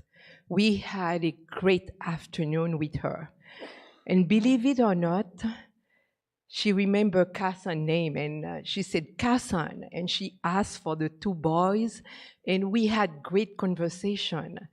She was also asking for her small house, Tikai Citern, and asked what became of Tikai Citern.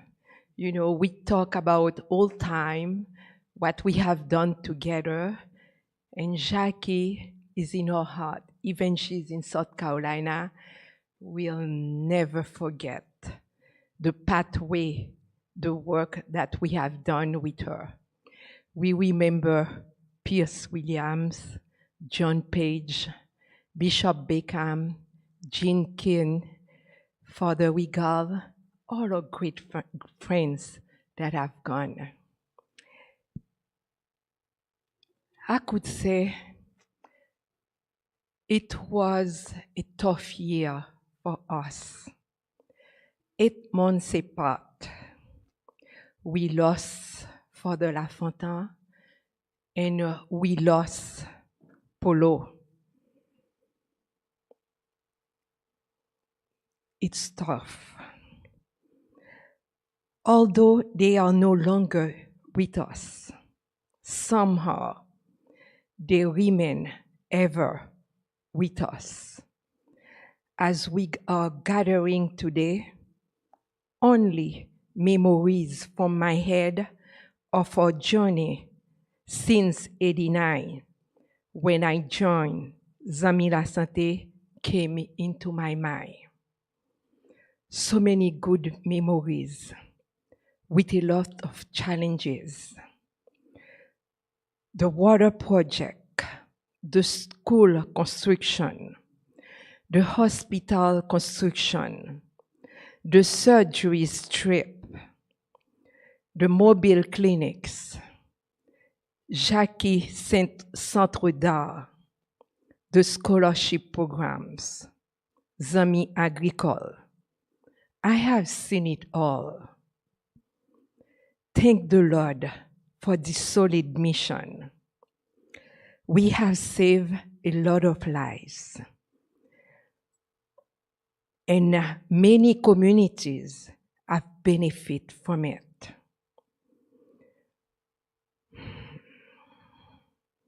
Today, I feel more optimistic than ever. After the loss of Papa Frico and Polo, reconnecting with the board of PIH they renew their engagement for the continuity of this wonderful mission under the sign of one BIH with all the sites all over the world. And I just spoke to Bishop Richardson. He just re-engaged. It's not a surprise to me, but this is wonderful. This is where we are today. Thank you, South Carolina. And moving forward, we are more than ever engaged for the future. As we remember Papa Frico and Polo, who were the great teachers, the way they made us feel special in sharing this wonderful mission. We will echo this tenacity spirit and adventurous spirit in the way they changed our lives through that mission. I could remember them by loving every moment of life and share that love with those who has no voice, no love. Effect changed the world, just as they did make this world a better place. Be brave, loyal, and caring. They leave a great legacy. They will not want us to mourn. We remember them with warmer thoughts. They are unforgettable. They were precious. Life will never be the same without them. We will cherish their memories, their work, their action in continuing changing the life of the most vulnerable. We continue to celebrate and be grateful to have been part of their life and thankful for the time we had and memories we carry. Let's be excited about our future and carry on forever as they are watching us. I thank you very much for this moment to reconnect with the Diocese of South Carolina. It's a real pleasure for me to reintroduce Kassan for the presentation of Summit Education. Thank you.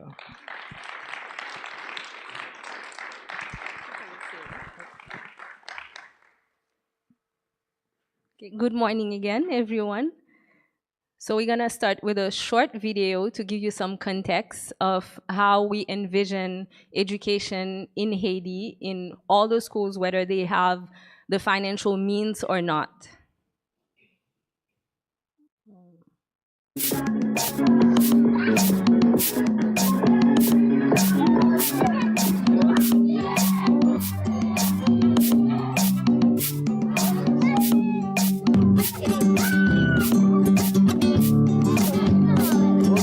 Formons le trait. 1, 2, 3, 4. 1, 2, 3, 4. 1, 2, 3, 4. Formons le trait. 1, 2, 3, 4. 1, 2, 3, 4. 1, 2, 3, 4. Formons le trait. 1, 2, 3, 4. 1, 2, 3, 4. 1, 2, 3, 4.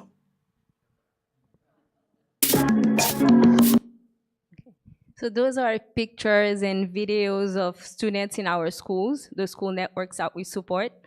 So I'm not gonna go over the whole history because we've done that in this morning, but give you a short background of how Summit Education started. So in the 1980s, Azami La Santé was supporting health, mainly provide healthcare to some of the most vulnerable people in the surrounding communities in the Central Plateau. They were working with community health workers that used to go to the communities to assess the needs. And many of the community health workers, they came back saying education is one of the priority. So little by little, Zami La Santé started supporting those schools that were classrooms under trees at that time. And they've done that in 19 communities. In 2000, there was an accelerated program at the Ministry of Education, so for kids that didn't go to school at all, that was launched in 18 communities. So at that time, around 2000, we had around 40 schools that we were supporting under Zami La Santé.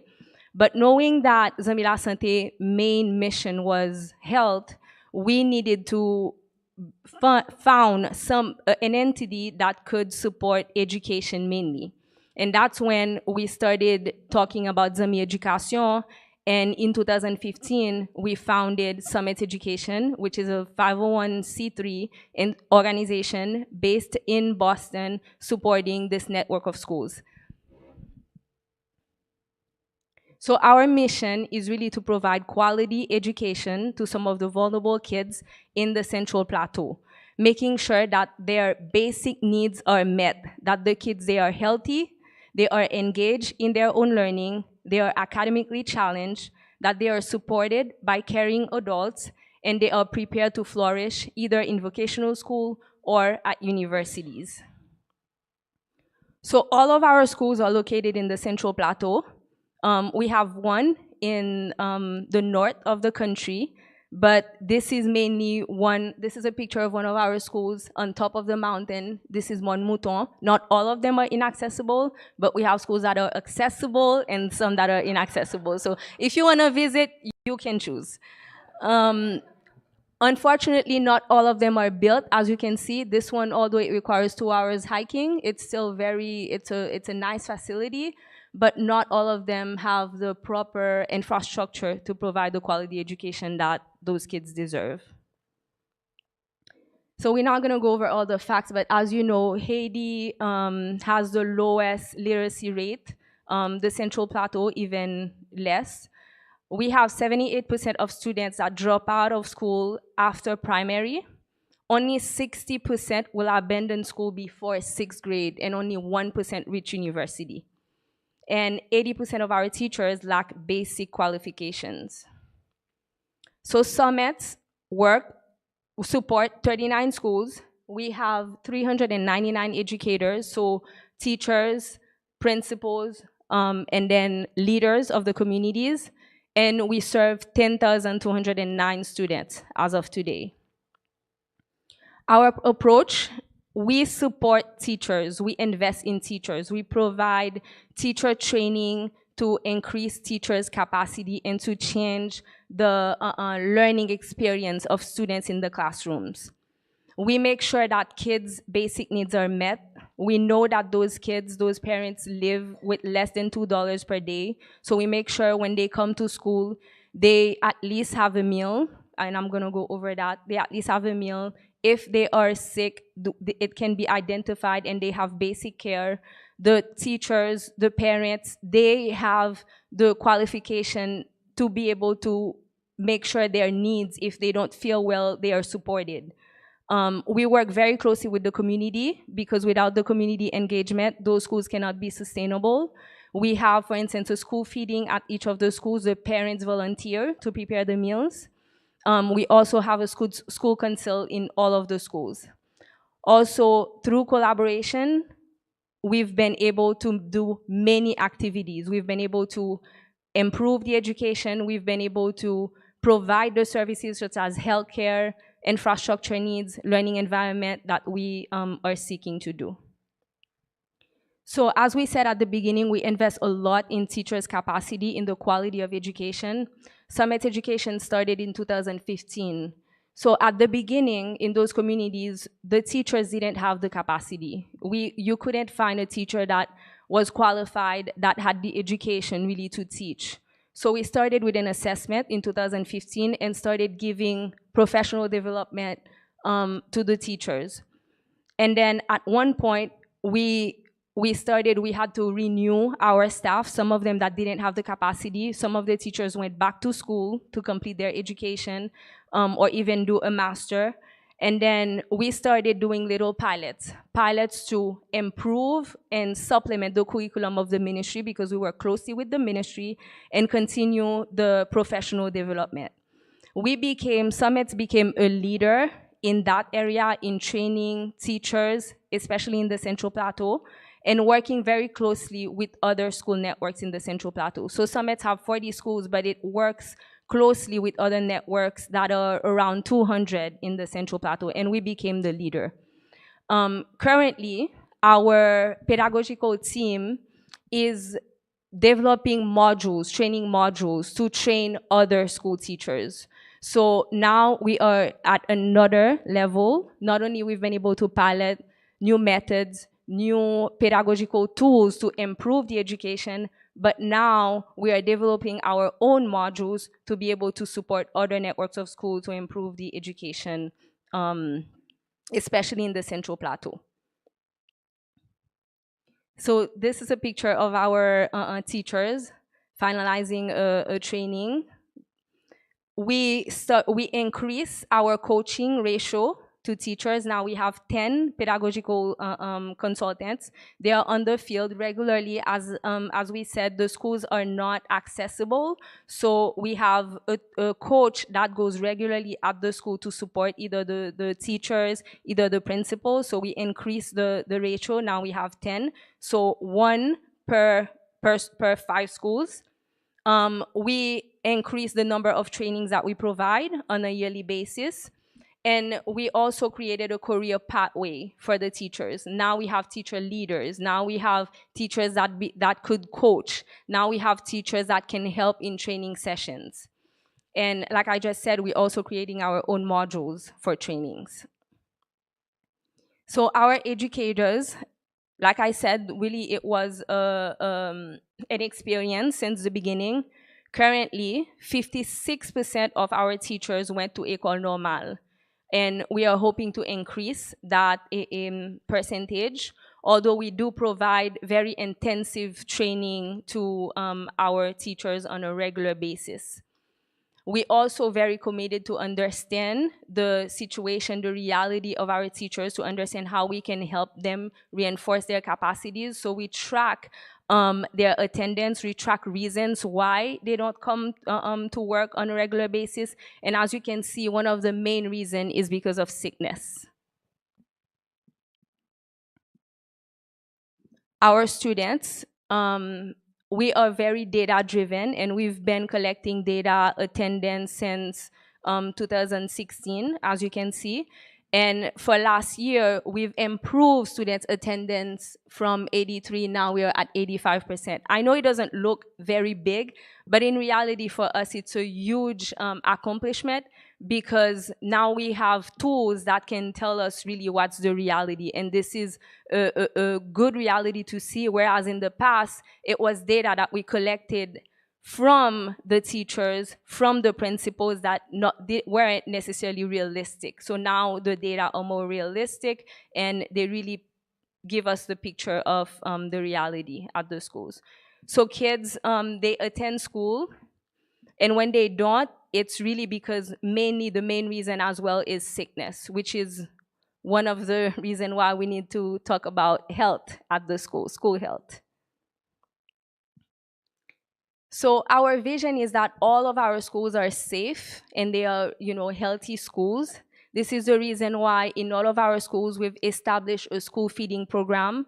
We currently serve 40,000 meals a day. Not only in our 30 schools, we have around 200 schools that we feed through partnerships. We also invest a lot in the environment and infrastructure. As you can see, this is one of the schools that we had at La Ruche. We've been able to build a new infrastructure last year. It's a huge comparison. We've been able to do that in partnership with Digicel Foundation. This is a nurse, Anud, one of our nurses, doing a session with the girls in one of our schools, Mabatima.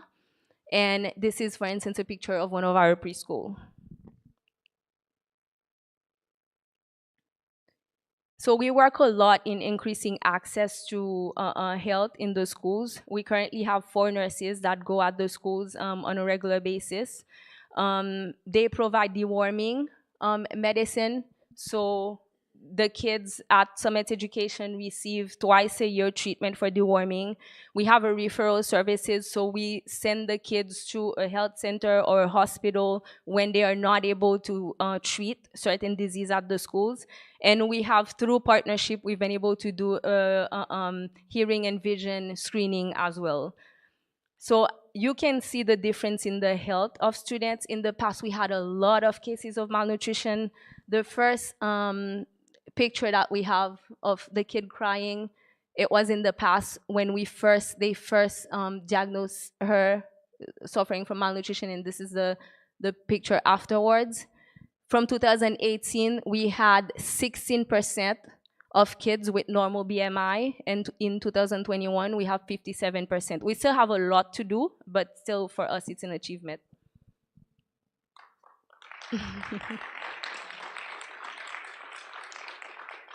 So in terms of prevention, we have a school health program, which is implemented at the school.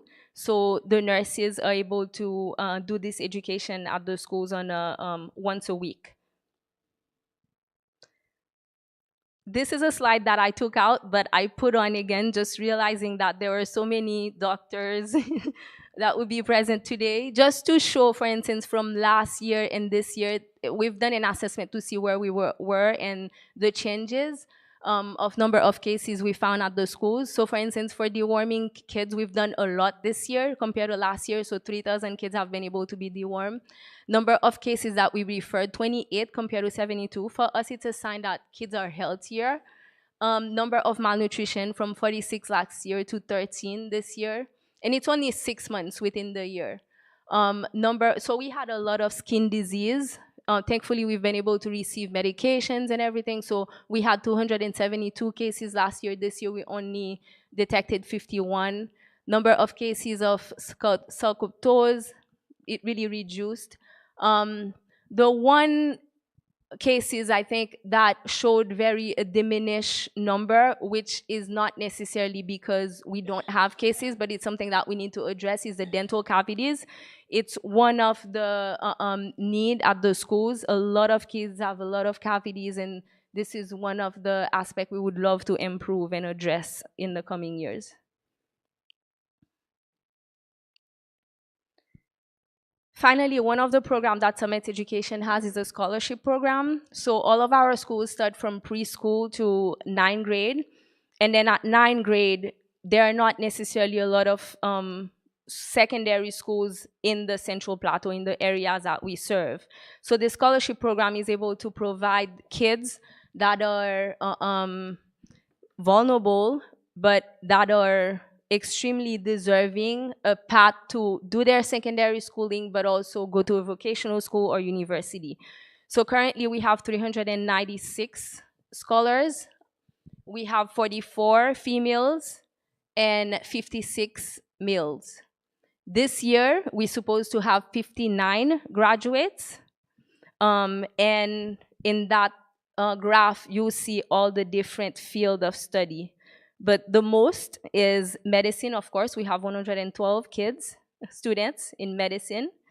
And then after administration, and we have around 40 kids that we are supporting to finish secondary schools. And then after, it's really génie civil, nurses, etc.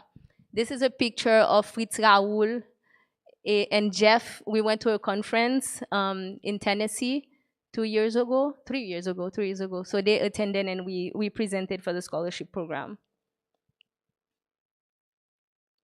So everything we've been doing is really through partnership, and it's only through partnership that we can move mountains.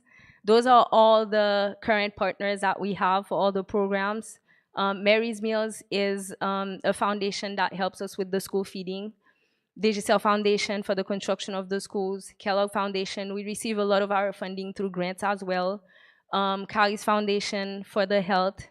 You will see all of our friends, also partners in literacy, the Episcopal Church, Holy Trinity, that supports a lot of kids that are currently going to university. Sewanee University, Clemson. And so with that, we want to say thank you for all of you with all your support. Without you, we wouldn't be able to do what we do to improve the education of those kids that are so deserving of a better future. And Casson, what can I say? On ne s'arrête pas si on s'arrête. On s'en va. Father Lafontaine, usually that is his favorite word. You never stop. If you stop, you're gone. So we really thank you for this opportunity that we can do this presentation. The scholarship program is one of the big ones, and we really want to thank especially Dr. Moss, Dr. Booker, and I really miss my friend Earl Birch that are supporting a lot of students to the scholarship program. And we can see that Malachi was there. He had benefit the scholarship, and this is the result of it. And we can move mountains. And thank you, and I'm very glad to meet the new bishop. Thank you, and we have a long way to go, and we will do it. Thank you very much.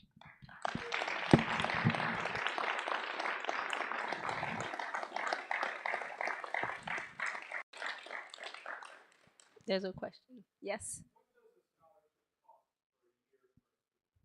So it depends, because there are private universities and there's public universities. The public ones are very cheap, but it's approximately $5,000 per children per year.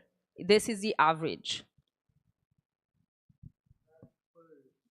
Tuition, room and board, support.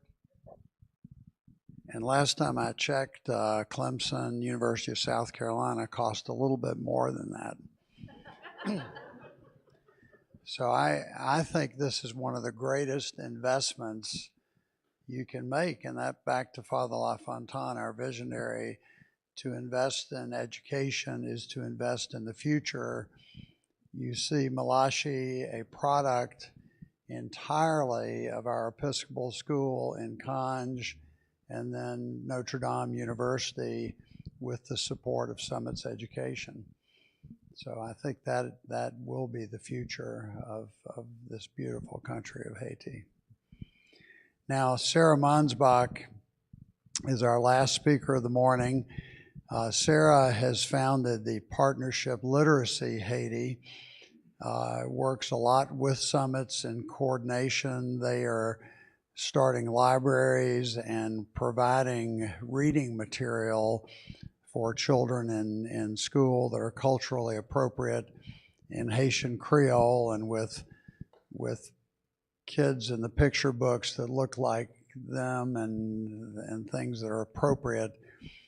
It's hard to do things that are written in Northern Europe or in Alaska, the North Pole. This is very alien to the Caribbean. So, Sarah.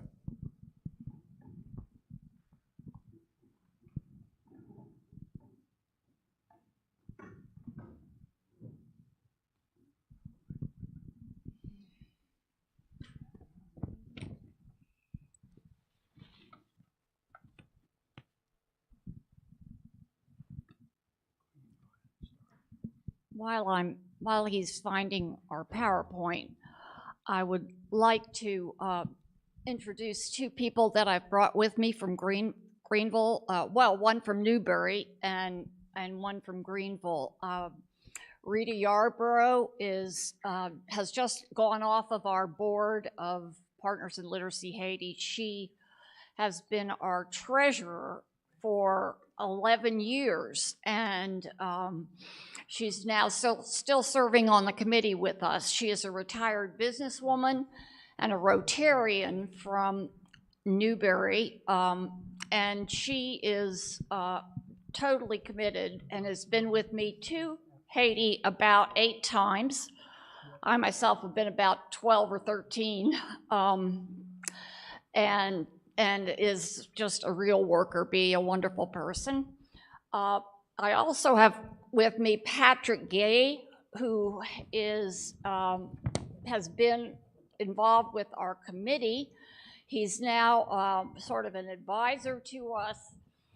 We are good friends. We have known each other 11 years. One thing that becoming involved in Conge has done for me is have me become connected with the Haitian community in Greenville and in South Carolina to a certain extent. But Patrick and I met in 2011 or 2010 when he was trying to raise funds to send to Port-au-Prince after the terrible, terrible earthquake there. He is actually Dr. Guy. He has a PhD from Columbia International University. His master's degree is from Southern Wesleyan University and Wesley Seminary, and his undergraduate degree is from the Nazarene Theological Seminary of Haiti. He is very, very interested in the relationship of power, social justice, and contextual theology. I had the pleasure of helping Patrick improve his educational status by proofreading his master's thesis. So I'm just delighted to have him here, and he is going to speak in part of this program, part of this presentation on Creole, which is the mother tongue of Haiti. We have a new logo, so I'll have to send you that, Cassandra, so that you can put it on your partner's page. We are just delighted to be here. Our whole focus is on transforming the lives of children through literacy.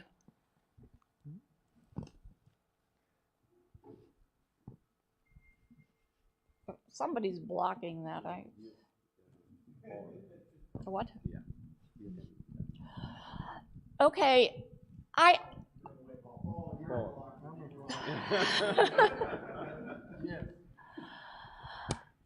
you know, I'm standing here today because I have chosen to follow the path that my prayers have taken me. I was a perfectly contented Greenvillian working with literacy in Greenville on a number of levels when Charles Warren took me to Conge in 2009.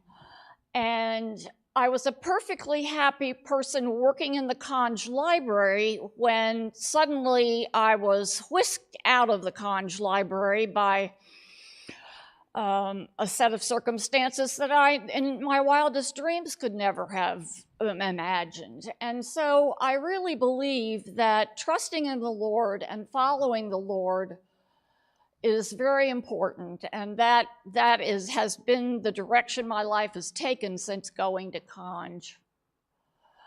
We have a friendship, Partners in Literacy Haiti and EDUSC, that began in 2009, 1 month before the terrible earthquake. I sat down at a Jackie Williams reception and talked with people in the village about what we could do as a partner, as a Rotarian. I was working as a Rotarian then. And that everyone in the village said, get us books, get us books. And so here's what happened next. A number of people, a number of very good Episcopalians took my hand and led me to my work in Haiti and in Conge. First of all, well, there was Charles. Then there was Mamito LaFontaine. I went to Mamito and Father LaFontaine's apartment. We sat down and I said to them, I have a reading background, I'm a reading specialist, and I will work on a library in your village if you will allow me to. Ghislaine was there. She translated this conversation for me. And I said, I'm happy to help, but I know this is a bon secours library, and you have 6 schools in this village, so it really should be a village library, community library, not just a bon secours library. And Father LaFontaine pondered, and Mamito said, absolutely right. Go for it. And so it became a community library, not just a school library. We've already heard about Jackie Williams. Earl Birch pulled me in and said, do it, go for it. We met over one day in Anderson Public Library, and I said, Earl, I have this dream that this be a beginning. And he said, yes, you need to do that. I just wanted to let you know that our vice president of our current board is Thela Schnaufer, who is the wife of a retired Episcopalian pastor over at St. Peter's in Greenville. And Melinda Long, who many of you may know as an author, is involved with our media. And Lisa Bodenheimer is our board secretary. So you as Episcopalians are really involved in what we do. The rest of us who have not seen the light in the same way that y'all here have are spread across different we're ecumenical, and we're spread across different states and we're moving across the United States. Marie Fleur Chips. At first, I think Marie Fleur was a little skeptical. You're going to build it, you're going to work on this library, we're going to have a library, but in the 5 years that I worked in Conj, Marie Fleur came from, my goodness, this library idea is wonderful and it can really support education. And she came on board and she's been a champion of libraries ever since. So I love seeing that transformation. I'm going to have to talk faster or I'm not going to get through all this. Here's what we do. We are mentoring libraries and we're advocating for more readers and we are seeking systemic change. Haiti needs systemic change in literacy. We work with libraries to improve the training of the staff, get more books for study and pleasure, and add modern technology. The only thing constant in life is change, Santara Colitis. And that certainly has been the case. What if things hadn't changed in 2015? I don't think Summits would be here today. I don't think it would be as great an organization as it is today. I know that I'd still be working in the Conj Library, but there was a great change that year. There we are in the Conj Library. Here it is in 2010. When I first saw it, I guess that was actually 2009 when I first saw it, when Charles took me there. Then this is what it looked like in 2015, where we were supplying books and materials to instructors who are in the school in Bon Sever. And you can see that the library's organized. We have tables and chairs. Actually, this 2010 picture doesn't show the soccer equipment that was on the floor, but soccer's big. We were outside the soccer. Okay, so what have we done with Summits Education in our partnership? Well, we have provided advice when they first found their compound. We worked on an initial library plan through Rotary. We introduced indirectly the person who ended up being their boots-on-the-ground librarian, Odette Cheriron-Michel. We shipped numerous French books. Michelin is in Greenville, Michelin, North America. And we also sent tons of Rotary games and supplies to the library so that we could do activities there. We donated 350 bilingual books. And we have a small table back there with a few of our materials spread on it. One of our books is titled Malachi. Malachi saves the village. Wonder where I got that name. I got that name because Mal, as she came into the library, every time I set foot in the village, along with a couple of other young men, and he couldn't do enough to help me, and he could not do enough, and he was wondrous at the fact that we could create a library. So we made 6 bilingual books as one of our projects. They're all on the back table. You can purchase them for $35 a packet. We give them away, mostly give them away. We do not sell them. We are trying to promote reading. Many of the people that we want to give them to can't afford them. And then we've also, through the Missions Committee of EDUSC, given over $18,000 in about 10 years to bolster the library development of Summit's education. We also made a chart, an alphabet chart for young readers, and it's in Creole.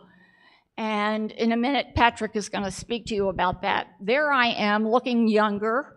There Rita is, looking just as young as she does today. And we're standing in the Doman classroom, showing it to the principal, who had never seen a Creole alphabet before. And what we were doing was talking to him about the fact that even his teachers could go ahead and make their own alphabets. So here's a news flash for you. We are now a nonprofit. We spent 11 years as a committee of the Rotary District 7750, which is upstate Rotary.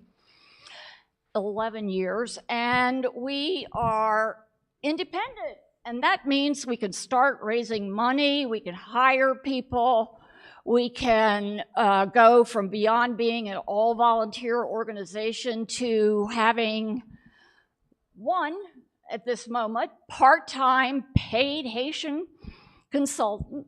We're going to have many more, and what we have discovered is the modern era, and we've trained with Zoom. We can reach out to people in Haiti and have conversations on Zoom. We can come up with actual modules of training that we do on Zoom. Here is Brulin Jean-Michel. We looked really carefully for him. He is our training and outreach consultant, which is a part-time job. He's also a literacy evangelist. If you read what he says there, it's amazing. It's idealistic, but it would be wonderful. And those are his words. He helps us in a lot of ways. He is a translator for us in a new endeavor that we are, well, it's a 2-year-old endeavor now called the Haiti Library Alliance, where we are gathering libraries together to train them and have them look toward a strong advocacy group to represent the library community in Haiti. In America, we have the American Library Association. Haiti has nothing like that. Haiti has no library school. No library school. Haiti has about 18 people who have their master's degrees in library science. So that is a big dream we would like to get connected with a university in Haiti and maybe start some kind of training program for library workers. Why Haiti?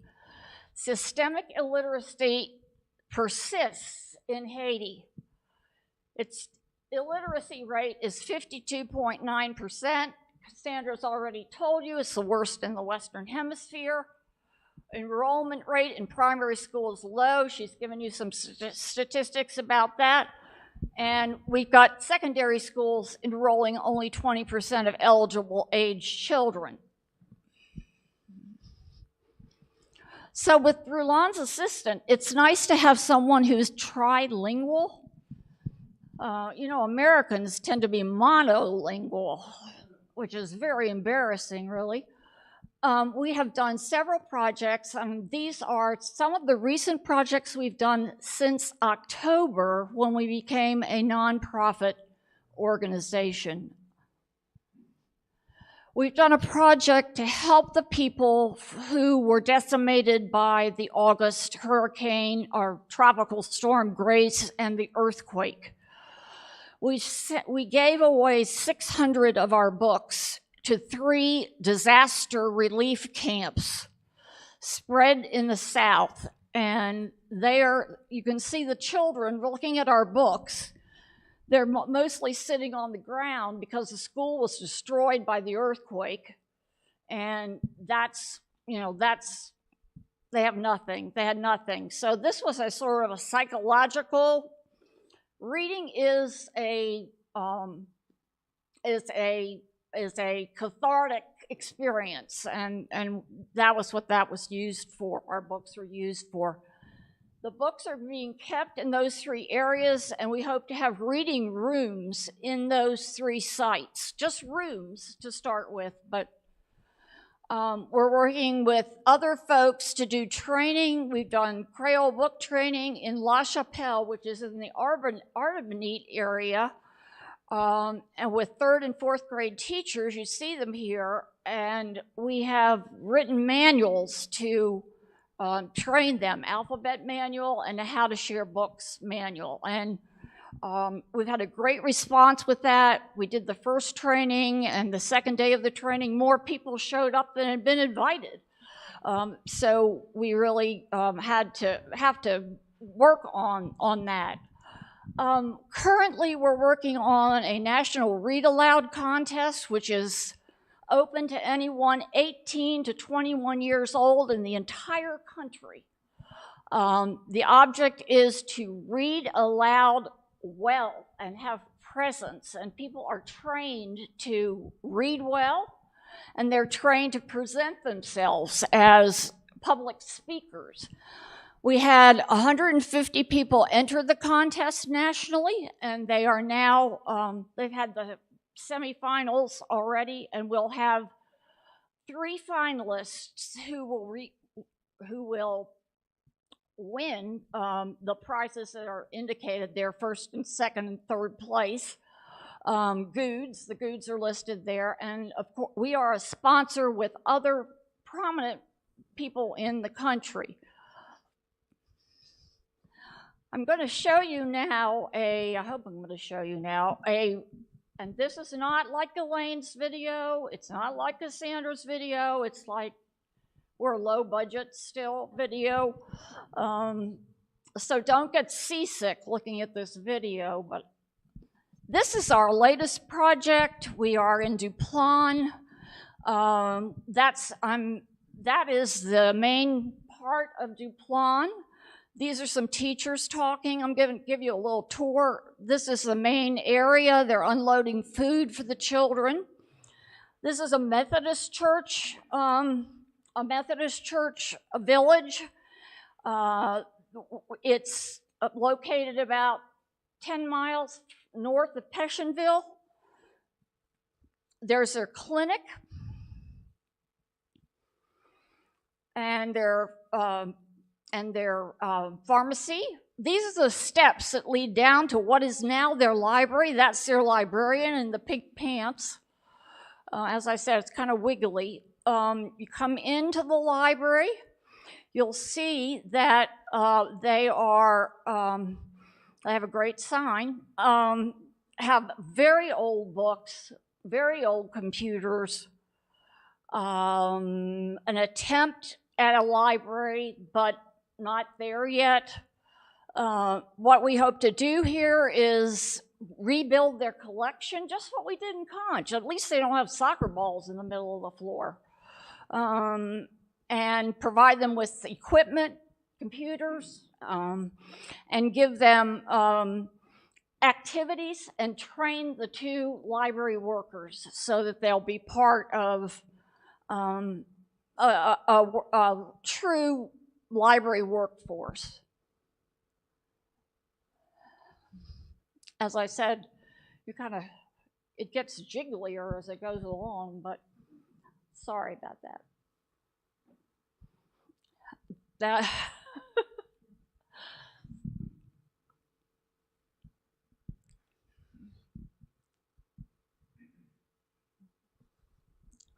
All right, here's another why Haiti. No government funding program available now or appropriated in the near future for free public education. The private schools that are educating 90% of the students require tuition, teacher quality is uneven, and unlike the United States, there are no programs. Head Start, Parents as Teachers, nonprofit readiness programs, they don't exist in Haiti. So if we want children to start reading and be ready for school, we need some help. I've given you that particular website because I think it's an excellent website about why Haiti as an overview. It includes information about water, it includes information about education, it includes socioeconomic kinds of information, and it's based on data from August. And I'm now turning this over to our Creole expert, Dr. Guy. Hello everyone. So I will not take long because we already have the preaching with Dr. Sarah. I'm going to do the prayer, a short prayer. There is a big fight in Haiti between French and Creole.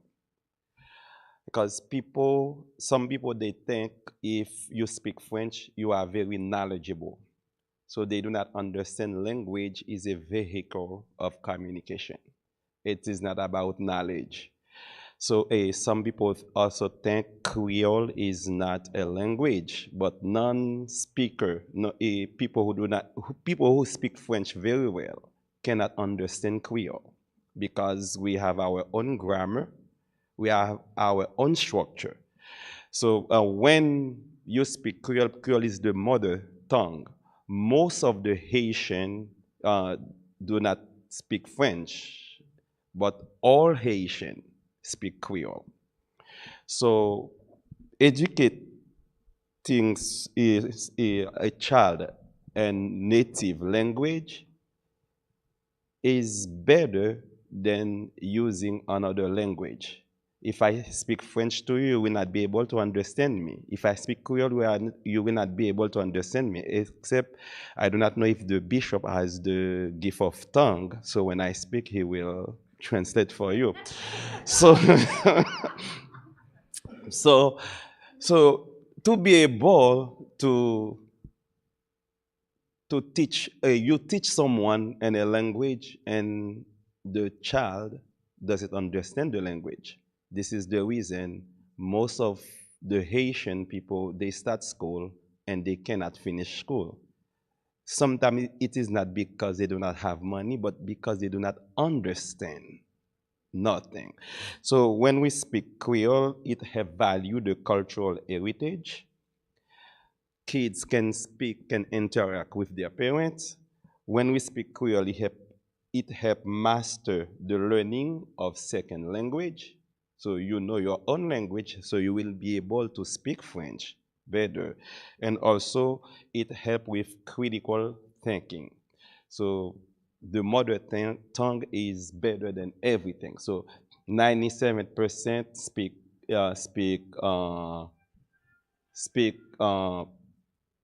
Creole. So it is all Haitian people, and only 20% are fluent in French. And sometimes even the teachers, they do not speak French. So, I'll just give you a quick example. Just a real quick example. You grow up and for 5 years of your life you speak Creole, and you think that is the language you're going to see on the page and on the blackboard in your classroom. But when you enter that classroom, you see French. That has been the case until February 2022, just a few months ago, when the Ministry of Education put out this decree. Yes, thank you, Sarah. And Creole is the native language of all Haitian, it is a language of freedom.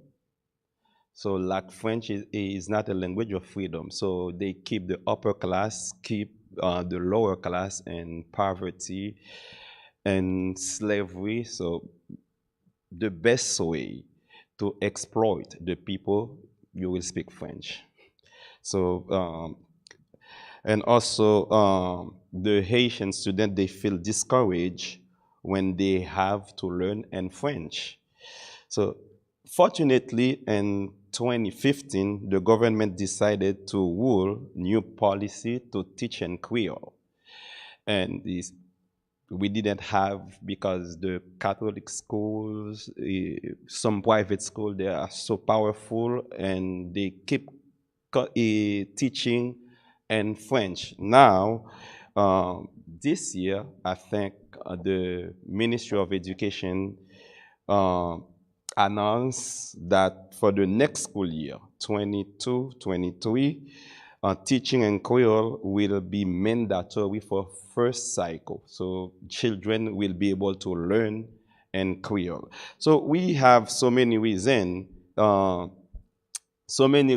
to teach in Creole. One of the reasons to teach in Creole, children learning in mother tongue enjoy school more and learn faster due to feeling comfortable in their environment. So this is one thing Dr. Sarah put in the thing for us. And also, mother tongue develop a child personal, social, and cultural identity and improve self-esteem. Using mother tongue help a child develop their critical thinking and literacy skills. So it is important when we speak Creole, when we speak our native language.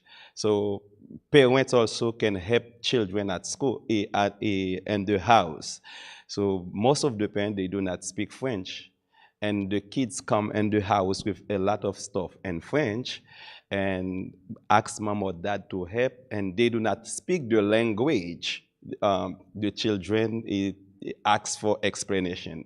And also sometimes you can see people, if they want to minimize you, they will speak a language you do not understand. If I come here and start speaking in Creole, you will say, what does he say? You will not understand. So maybe I say something wrong about you. So it is important to promote education and a language the kids can understand. And this is what partners in literacy try to do in Haiti. We promote literacy, but we do not want a student to come to school and spend about 14 years in school and couldn't read anything. And that's why we have so many failure in school. For example, for baccalaureate, it is a state exam. So about 1,000 people go to pass the exam, and the result will be 20 only pass. 1,020. This is failure. And language, the French language is one of the main reasons of this failure. And people say, well, why should we eliminate French? It's the government's language. It's the business language. Well, linguists know that once a child learns to read and understands grammatical structure and has a vocabulary and understands the whole layering of language that is required to be a reader, that you can take that and go from Creole to French or Spanish or Portuguese or anything once you have that basic structure. Okay. So we have systemic illiteracy there. What we want to do is work with other partner organizations, both beyond and within Haiti. We want to benefit as many children as soon as we can, because children are growing up. And as Patrick said, you're only young once and you want to succeed. We want to embody passion for libraries and literacy in the country itself. We want to promote the responsible use of resources. This is what I call creativity. This library, which is the poorest library we serve, is in Ravine Sesh. The entire village was built by Food for the Poor. There are 150 identical buildings, homes in Ravine Sesh. I mean, if you came home a little tipsy, I'm not quite sure how you'd get in the right house. But anyhow, this library director did not have enough tables to show people the new books that she had received, and so she hung them on clotheslines. It gives a whole new meaning to the word judge a book by its cover, doesn't it? For years, there have been people in power in Haiti and whose existence has depended on keeping the population of Haiti undereducated. There are still those people there who want to keep people undereducated. Changing this paradigm requires real determination on the part of all of us who are working in Haiti, because the stakes in this are so high. And so what Summits is doing, if we could take it, clone it, put it all over the country, add libraries, we'd be all set. This library in the upper right-hand corner is a Summits Education Library. This picture on the left here is our training of our folks to learn about books, sharing books. And of course, these little girls are what we want. We want little people reading. President Barack Obama, whether you believe in his politics or not, is right on target with this quote. At the dawn of the 21st century, where knowledge is literally power, where it unlocks the gates of opportunity and success, we all have responsibilities as parents, as librarians, as educators, as politicians, and as citizens to instill in our children a love of reading so that we can give them a chance to fulfill their dreams. And I would add, in the case of Haiti, so that we can hope for an educated citizen group who can help us with the future of Haiti. Our website is easy to remember. It's just haiti-literacy.org. You can find our books on it. I have business cards at the back, that little table. It has all 6 books. You can see the bilingual books. This is my contact information. And the last thing I'd like to do is have Malachi come up here and get this book that I wrote for him. I didn't write the book. It was written in Australia by Rotarians. I'm only giving away this book. I'm not giving away any books on that table. Those are just samples. I'd love to have you see. Malachi Saves the Village involves a fantastic story about how this young man finds seeds and he plants the seeds, Ghislaine, and the crops grow, and we have a savior of the village. So.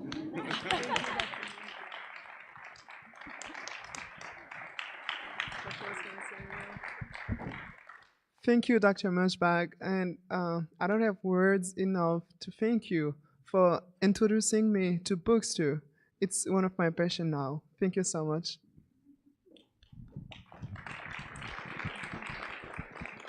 Well, that was excellent, Patrick, and thank you for some of the late legacy of colonialism that lives on in Haiti, and it's hard to recognize these things if it's kind of, that's the way it's always been. So I think a lot of this is the new perspective we need to embrace. I'm pretty proud. We're only 15 minutes behind schedule, but I think we'll try to shorten our lunch break a little bit. Lunch is a very important break. We've had a wonderful morning program, but I'm want to encourage you, the afternoon is even better. So use your lunch break to rest, nourish yourself, and get ready for a wonderful afternoon. We have Dr. Henry's going to present. Dr. Saint Jean is going to talk about the hypertension initiative. And then the Clemson students are joining us virtually. The last day of class was yesterday in Clemson. The big exams, and engineering is not an easy specialty.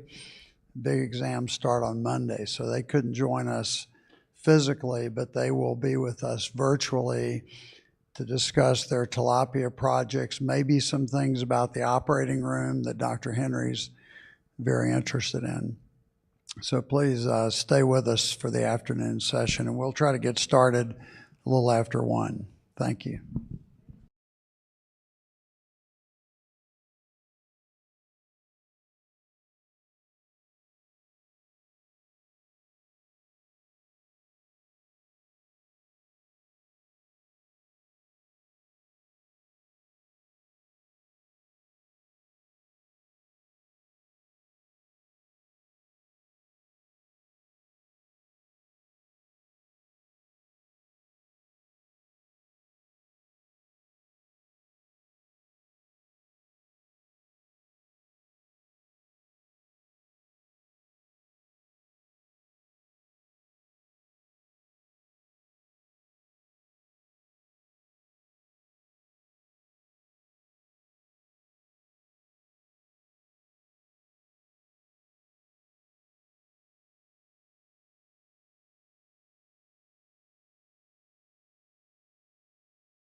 To the Vipperman's reception last night.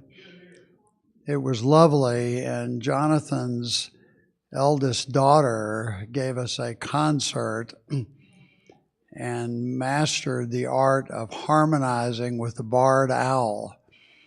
And we were outside as she was singing, and this owl, I'm convinced the owl could hear her, and he started singing also. So it's very special. Does anyone know anyone who was expecting to be here and is still out? Yeah, is this everybody? Present. Are we missing anyone? I'm going to go ahead and introduce Dr. Henry. And Dr. Henry is currently the directrice, or the female woman medical director of the entire Conj medical complex.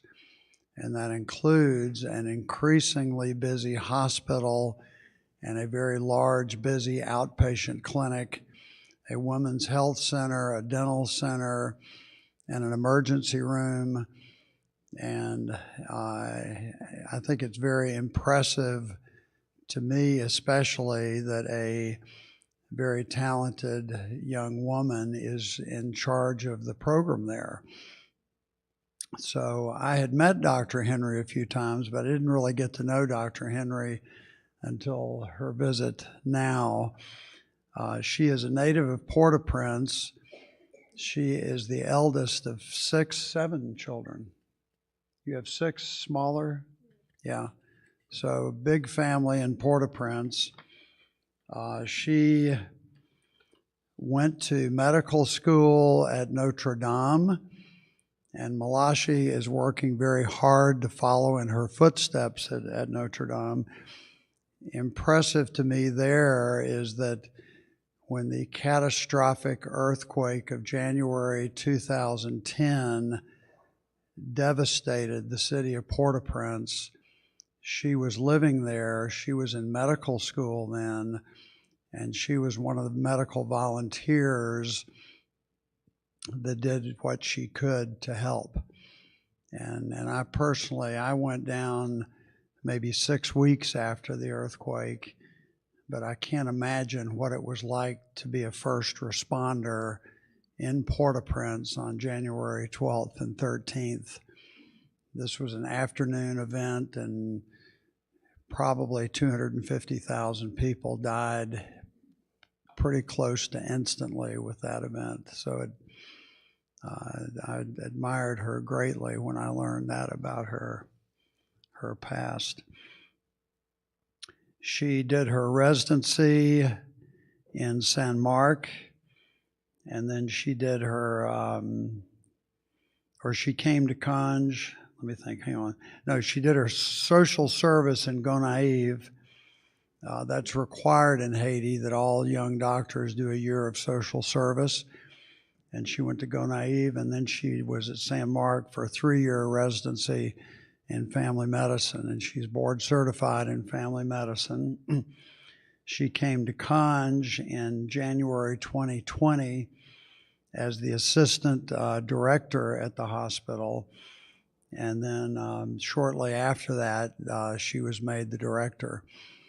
And as Malachi said, he admired her particularly that she has stayed on in Conj and seems to have a real passion for her work there. She is recently married. I think that was 2 years ago. Her husband is an orthopedic surgeon. He works at the Doctors Without Borders Hospital in Port-au-Prince. I've not met him. I'm very eager to meet him. But for the doctors who work in Conj, this is not an easy lifestyle. They must travel back and forth. She's got her husband in Port-au-Prince. Increasingly, the roads are dangerous, the gang violence, and so we appreciate so much her efforts, and we pray for her continued safety. So without Further, I will introduce Dr. Nerli Henri.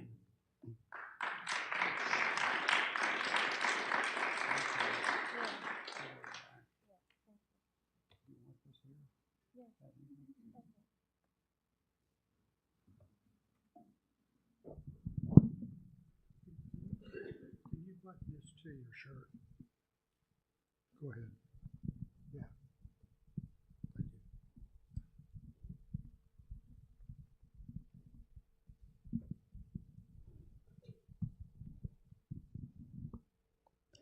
Thank you, Dr. Morris, for the introduction. So it's a pleasure for me to be here today with you for this presentation.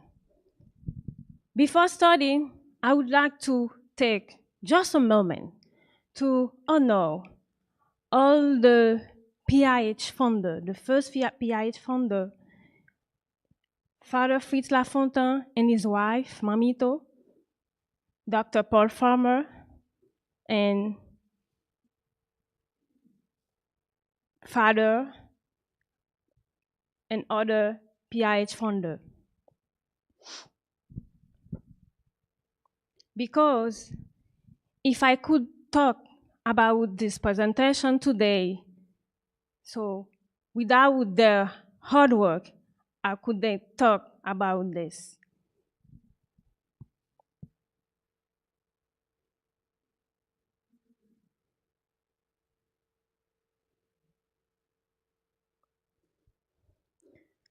As many know, Hôpital Beau-Sauveur de Cange is a hospital in a small village in the Mirebalais arrondissement, in the Central Plateau. It was the first place where the first case of AIDS was identified in 1986. At the beginning, we have a lot of services at the hospital. Emergency room, internal medicine, a lot of surgery. People can come from everywhere for care. And our mission is always to provide a preferential option for the poor in healthcare. Now, we have 20 villages in the Cange catchment area. So 9 of which are part of the hypertension program. But the biggest problem is that most of them are difficult to access. This is the reason it's very important, the hypertension program with Dr. Moss and Harry Moss.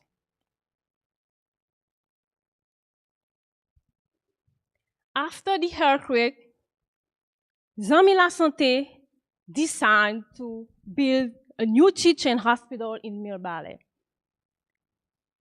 And as a result, we have many changes in Cange. Limited activities, lack of medical staff, and operating room non-functional.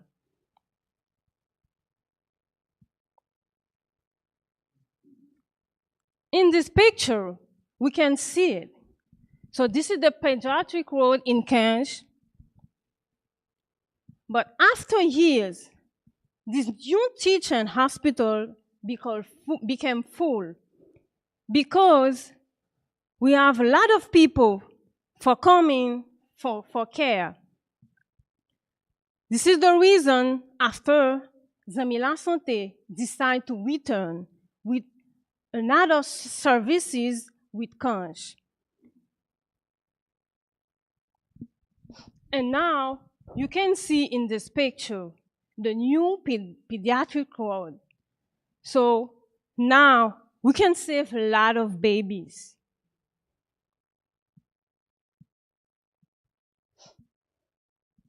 There are all of the services we have now available in Cange. So emergency, internal medicine, general and dental surgery, pediatric, maternity, infectious disease, and ophthalmology. In the past years, we have a total of 40,679 patients who visit the hospital for the outpatient clinic, oral surgery, ophthalmology, and emergency. In this picture, you can see now we receive a lot of patients. This is the adult outpatient clinic and our waiting room.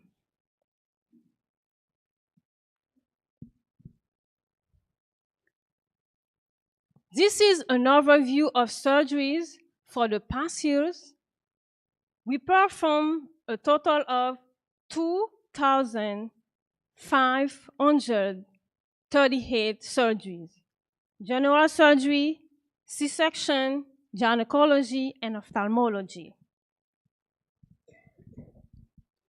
In this picture, we can have an idea the kind of surgery we done.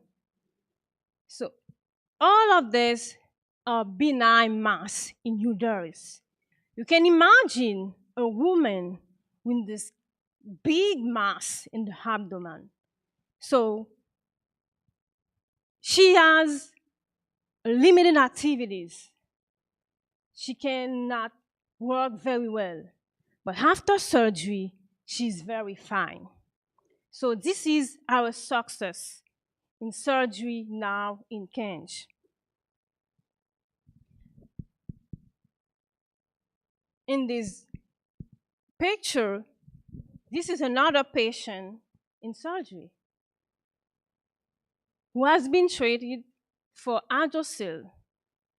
And now he has a smile on his face because he can work very well and go to his activity. Also, in the emergency surgery, despite our limited resources, we do our best for saving patients. In the first picture, you can see the motorcycle accident requiring amputation. This patient is still alive. In the second picture, this is a chest tube placement for pneumothorax. So we done in emergency surgery. So this is our success in the last year.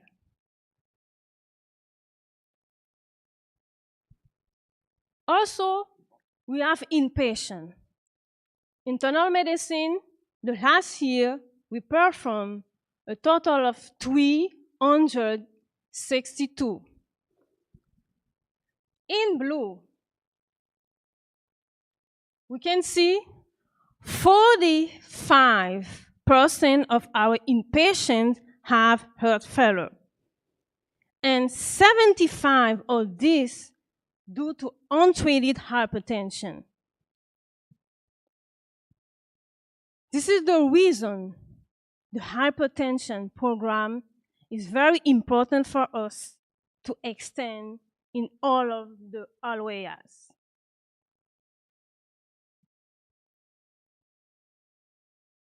Inpatient pediatry, we have a total of 605 children. And then in red, we can see 25% of our children have malnutrition.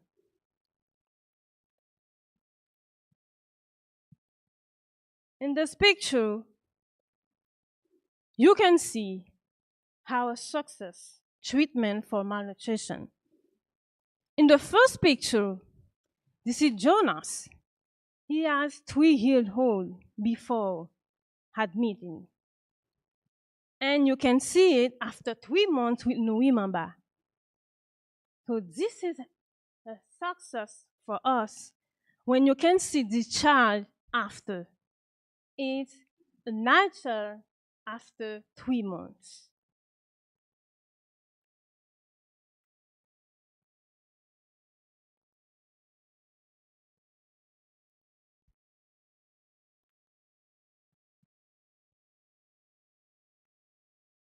Prematurity is also a challenge for us at the hospital because we don't have a lot of materials, but we save a lot of babies. This is one of them. Natalie was born at 28 weeks. So at the hospital, after 2 months of care, this is her. So she's still alive and she's fine. You're welcome. And this is another how treatment of prematurity. Danielo was born at 28 weeks. In the first picture, you can see him. And after, when I see him in outpatient clinic, he has 5 months. You can see him now. So he's very well. And the last example for our treatment for prematurity, this is this girl. This baby was the biggest challenge for our staff because she was born at 29 weeks. She is a baby from a doctor, and her mother living at Cange. And she told me, Dr. Henry, this is my last chance to have a girl in my family. Can you please do your best for saving my baby? And then I know I don't have a lot of materials in the hospital. So when I can see this baby after 8 months, you can imagine how the staff can feel. So this is our success. And then she puts a smile on the face on all of them.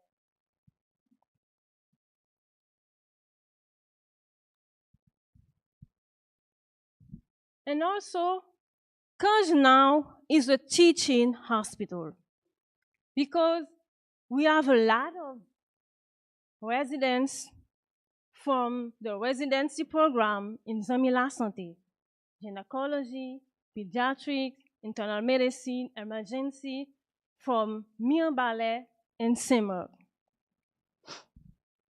In those pictures, we can see in the first, this is a simulation of CPAP.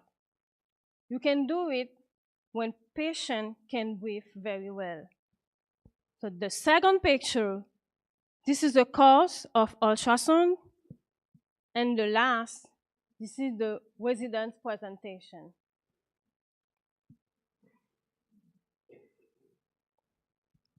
And also, we do community health. The first picture is a home visit at 102 patients. She is in the program of hypertension.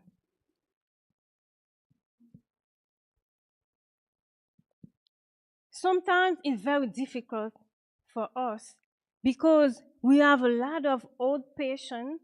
They can't go to the hospital. We have to visit them. So over there, you can see the health worker. She is the nurse, and this is me. And the second picture, this is our mobile clinic team.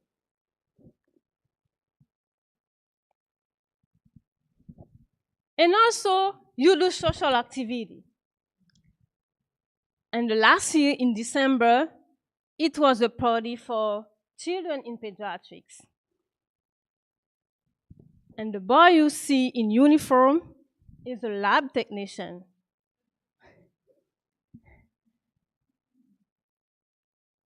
The last picture is a little party for TB patients. They have cake and champagne. So this is our social activity for our patients. But despite many efforts, we have a lot of challenge in Cange. The first is we have a lack of space.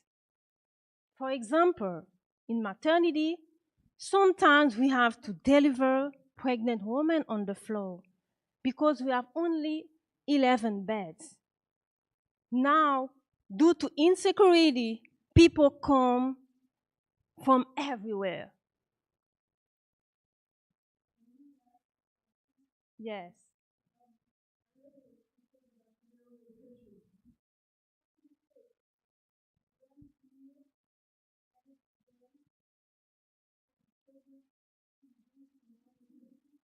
How many days?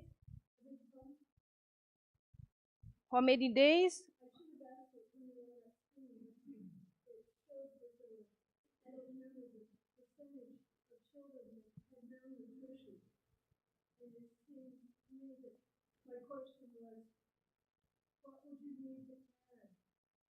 Yes.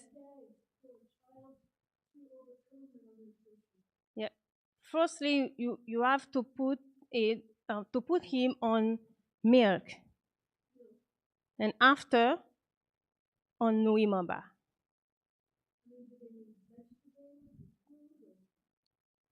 No, no. When the child is at the hospital for malnutrition, only milk. And after, you can give him Nuimamba.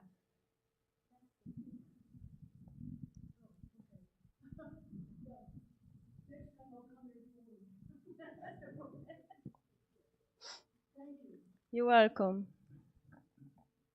You have also a lack of materials like anesthesia machine, instruments for surgeries, incubator, and CPAP.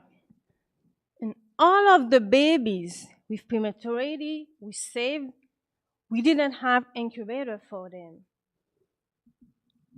We have also difficulty for diagnosis and the follow-up. This is the reason patients have to wait a lot of days in the hospital sometimes. And a big challenge we have now in the hospital, this is the electricity. Sometimes, unfortunately, premature baby die because we cannot warm it. Also, in the malnutrition program, you have abandon due to poor socio-economic level. So this is all the challenge we have when you are at the hospital for giving care to some patient.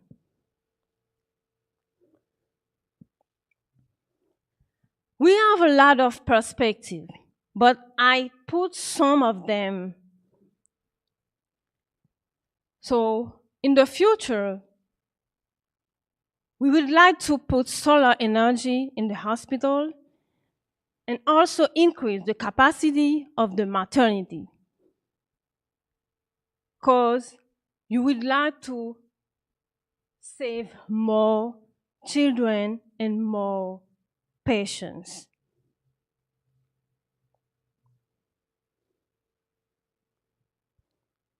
I would like you to see our dream for the future in this video.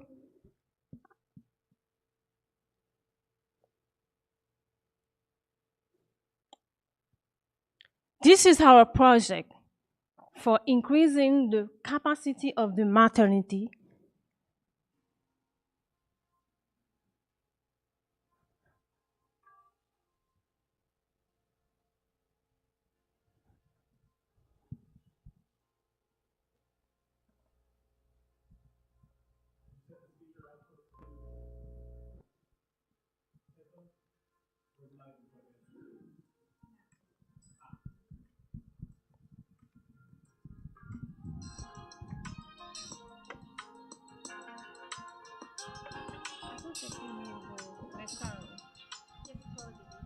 I think the sound is just No. music. Yeah, it's just music.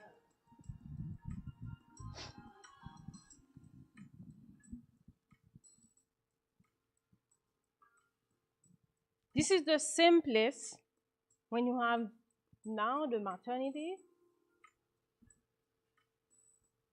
So if we can be this project, we'll be have 20 beds more. 20 more beds.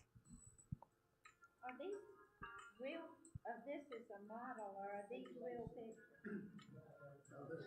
This is a dream.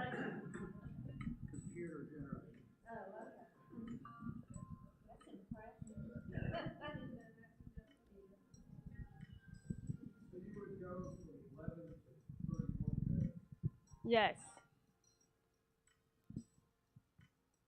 No, 11 to 30, 31, yes.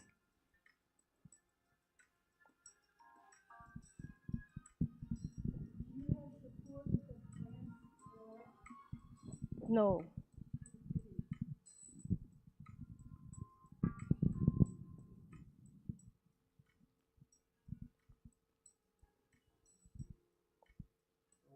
Partners in Health is a fairly well-funded and has a very strong arm for grant money. And this is the kind of thing you need to show, to dream something you can do.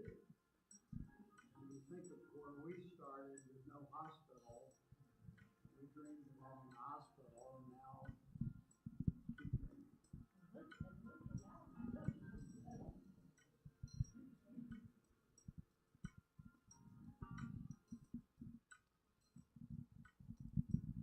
we used to call Father up on times, hair-proof, because he would vision something and then poof.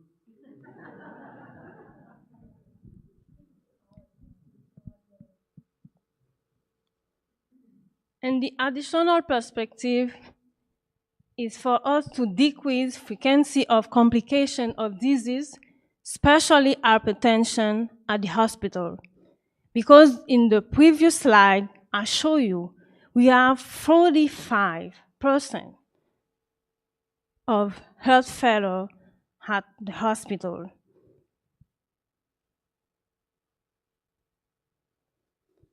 And then I would like to take a moment to thank everybody here for this moment. So, especially Dr. Ari and Julie Moss.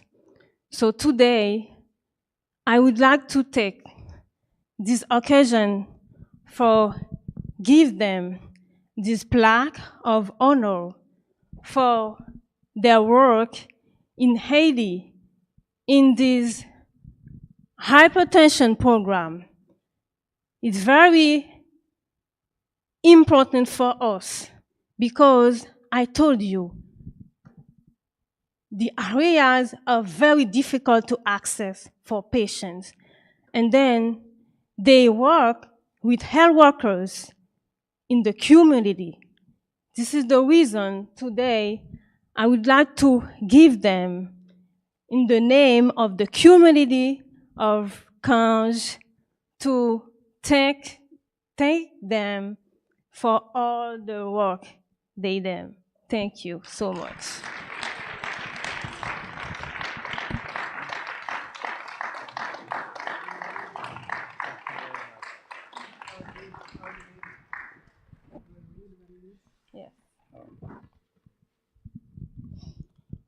Hôpital Beau-Sauveur de Kange, award, honor, and merit to Dr. Ari and Julie Moss for their support and dedication in the fight against high blood pressure in Haiti for 7 years already in the Center Department. From all the community of Kange and Aaron, merci appeal, done in Kange on April 25. Dr. Nelly Henry, Medical Director.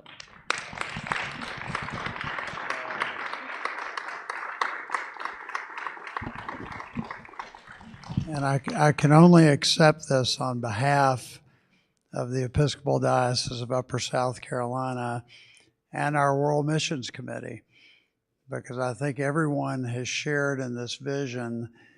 It's been a wonderful dream, and it's been over 2 years since we've been able to go. And guess who picked up the pieces and continued it and expanded it? Dr. Henry meets regularly with all of the community health workers, Malachi, and lots of different students and doctors volunteer to go on these trips. And Dr. Brooker, who else has been hiking to Mont Michel, for example? Yeah. Anyone who has survived the hike to Mont Michel, it's a very special place, but it's one of those schools that they showed up in the middle of the mountains that's very hard to get to. So thank you very much.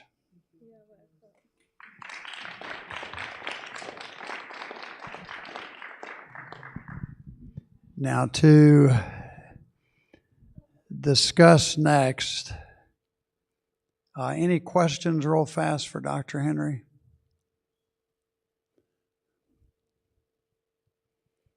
Hold on a second.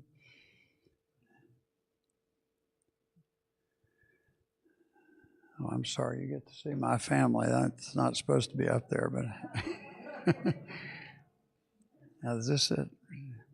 No, hypertension, yeah.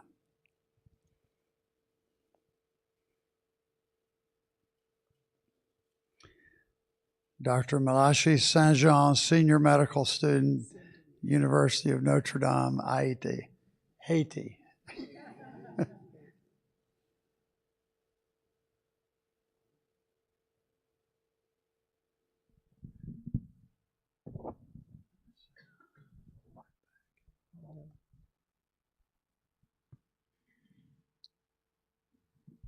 Hello again.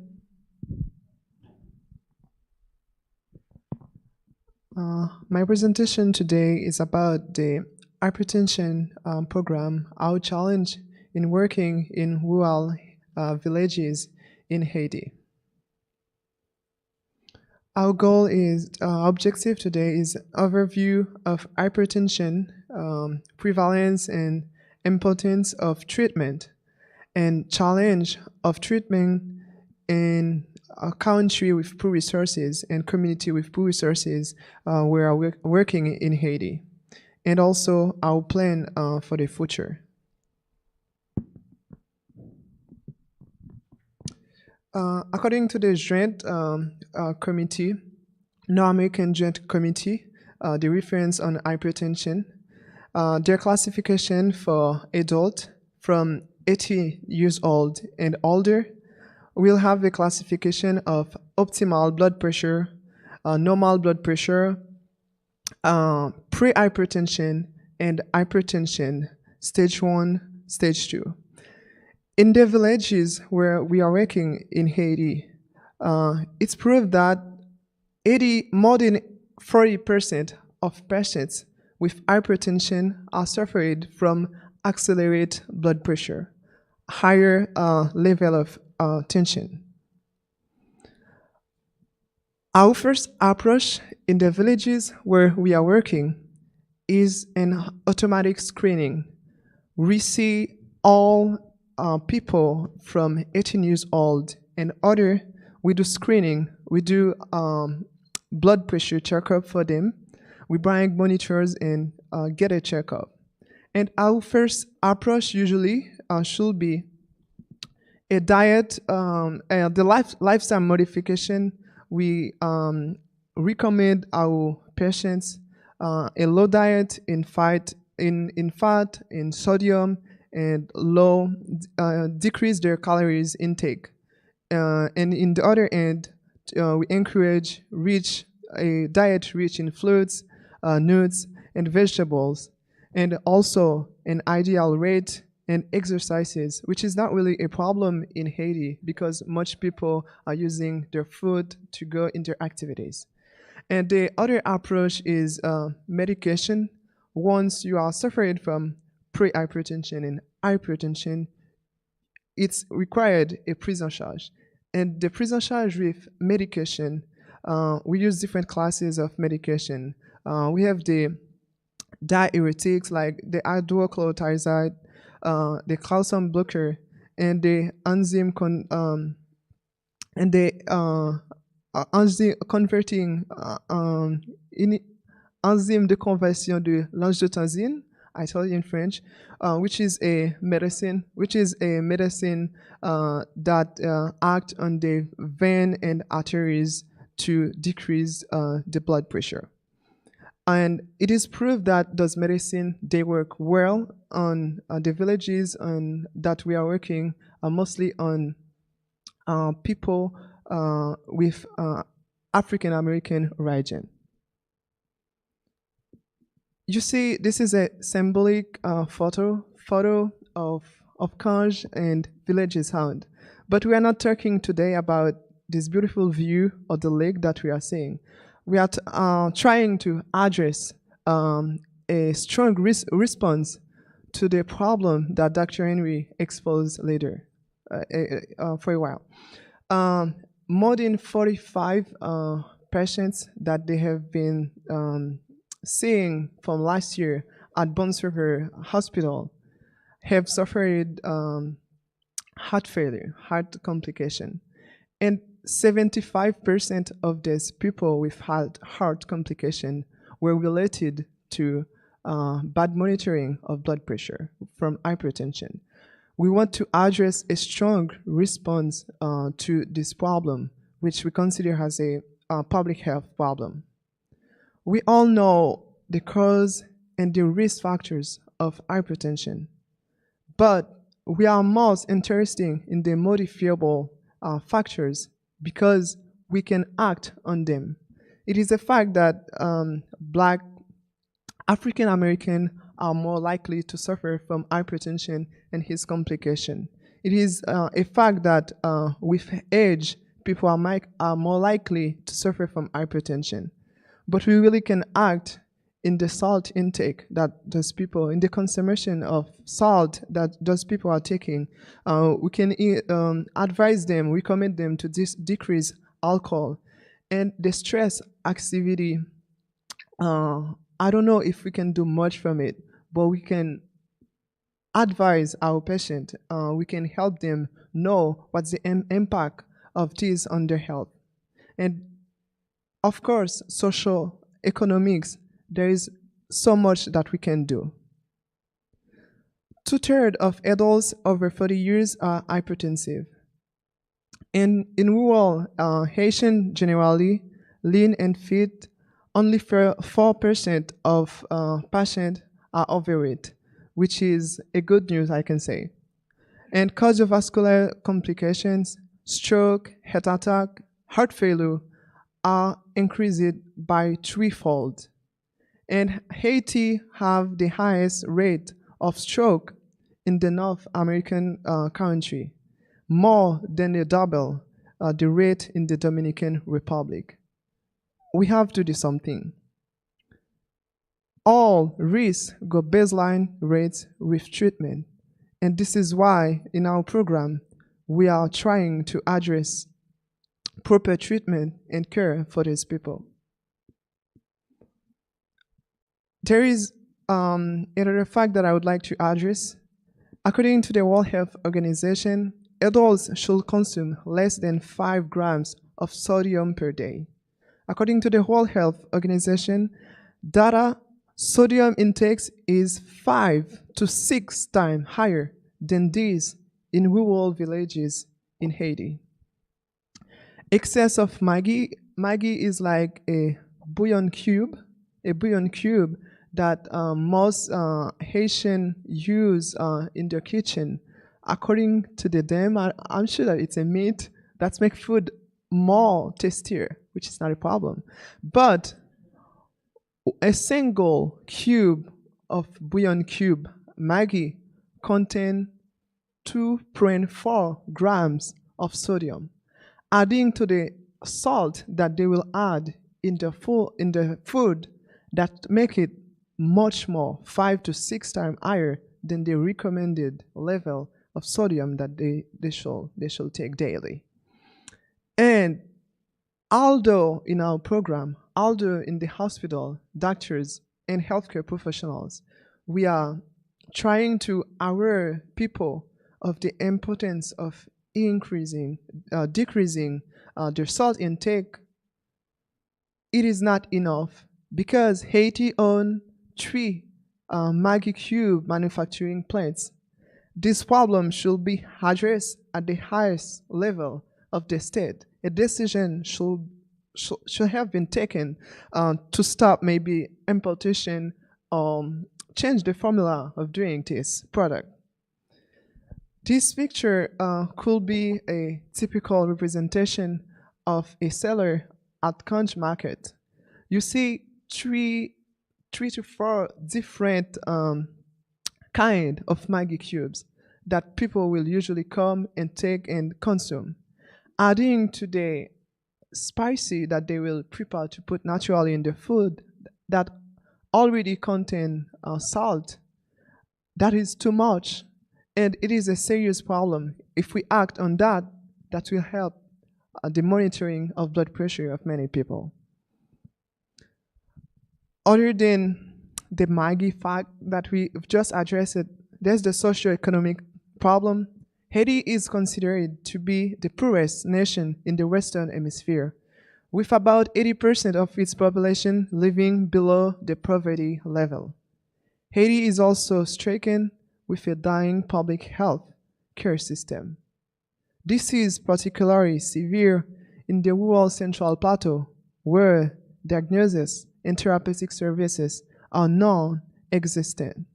Thankfully, with the effort of Bonsover Hospital, with the hypertension that we have, more than 9 villages right now, they have community health workers who are available to have to control their blood pressure and provide medicine and advise them also to go to the hospital.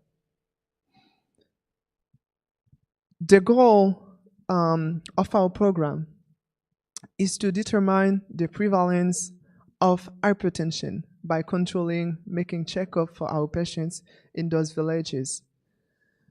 Explore feasibility of practical and sustainable treatment with the medicine that we are provided and the advice, the recommendation we have on diet and things to do. We have been working in 4 villages at the beginning through Zamiyagi and the community health workers. In our team, we have community health workers. He's my dad, one of the first community health workers.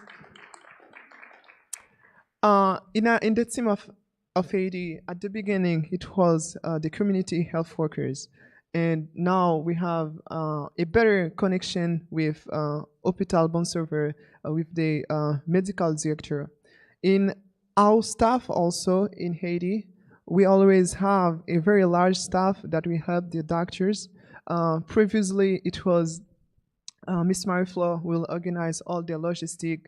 We have drivers to transport us in the communities, and we have locals, people who will come to help us with transportation. They are very welcome and willing to help us with this program. And as I mentioned in my speech, you see who is the leader? This is Dr. Reggie Booker. Is not you in the front? So he's showing the example. But usually we have Dr. Booker at the front in the South Carolina team. Those are the 4 villages that we started with. It was Bois-Joli, Bel Air, Chapoteau, and Mont Michel. We have beautiful kids in the villages. They are interesting. When they are not in school, they will come to see what we are doing. Sometimes we see them too, Dr. Morse. And it's our staff. We have people helping. We have horse to transport medicine and other materials that we have. And people carrying on their head too. And usually our clinics, we see patients in our clinics in in the schools and church in those villages. Everything are available to welcome us. And this is Dr. Morse seeing patients. He will take time to learn about their history, their way of living, and everything. And this is the way to Chapoteau. We'll have to cross the lake to get there. And this is our team just arriving to Chapoteau. We've crossed the lake. We started with 4 villages previously. This year, in 2022, we have expanded from 4 to 9 villages. Now, we have close to 6,050 patients under proper treatment for the high blood pressure. And data collection is assured by Dr. Henry and his team, who is working closely with us. We have also medical students like Raul and myself who are trying to help as much as we can. And our hope is hopefully to expand to 20 villages in regions surrounding Cange. There is a myth that Haitians seem to tolerate very high blood pressure, but I can tell that I lost both of my grandmothers from complications related to high blood pressure. So our biggest challenge is to convince an asymptomatic patient to take medication daily. And we can come back to this picture someday. It's not only a beautiful view, there are people who are aware of the importance of getting medication and control their blood pressure. Other challenges that we have, we need more support for an increasing number of communities, more support to help the community health workers who are a very, very important part of our work. Dr. Henry is doing it, Dr. Moss and his team is doing it. They show them how important they are, all the contribution is big in this fight that we are doing against hypertension. And we want to expand patient education, not just make them do, they should know why they do. Like that, they will contribute more, they will help us to help them more. And sustainable supply of medication and equipment, and more support for data and management. Now time to thank Dr. Morse, Dr. Booker, and the whole medical team of South Carolina. But I should not say medical team because we have nurses, we have the bishop, everyone in the team. When they come, they will find something to do. And it's sometimes a time to learn more about hypertension too. So thank you all, and let's continue to work together because certainly we'll have good result with this. Thank you so much.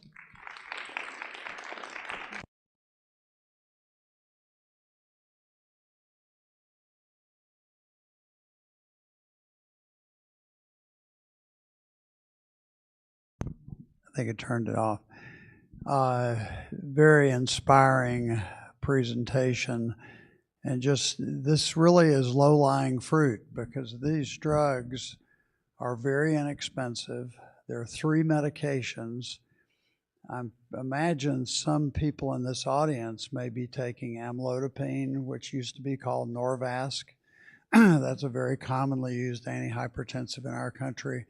Hydrochlorothiazide, HCTZ, is probably the most commonly used.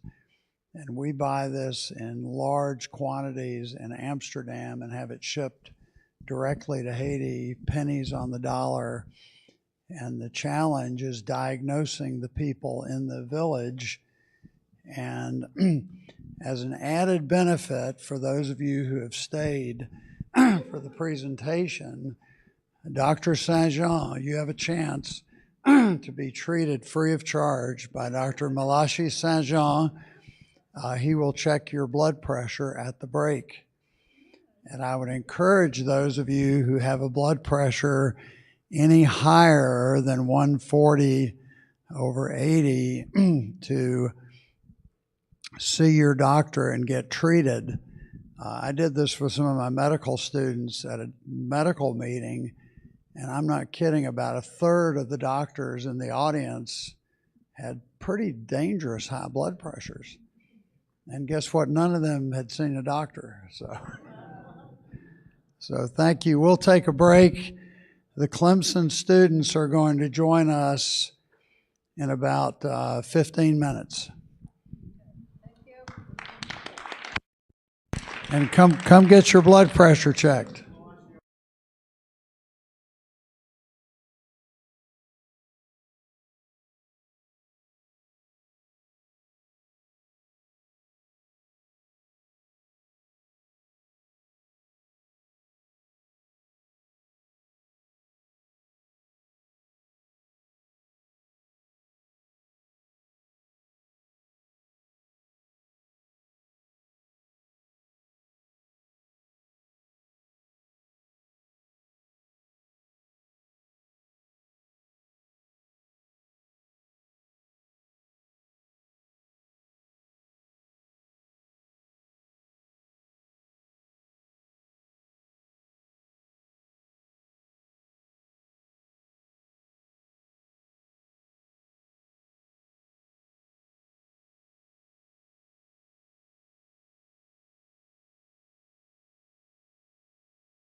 Okay, this afternoon, we are blessed to have our partners in Clemson, the Clemson Engineers for Developing Country, and David Vaughn, hopefully will mention this too, was actually born in Haiti. Okay, this afternoon, they have done a wonderful mission in all sorts of areas, and they're going to give us an update.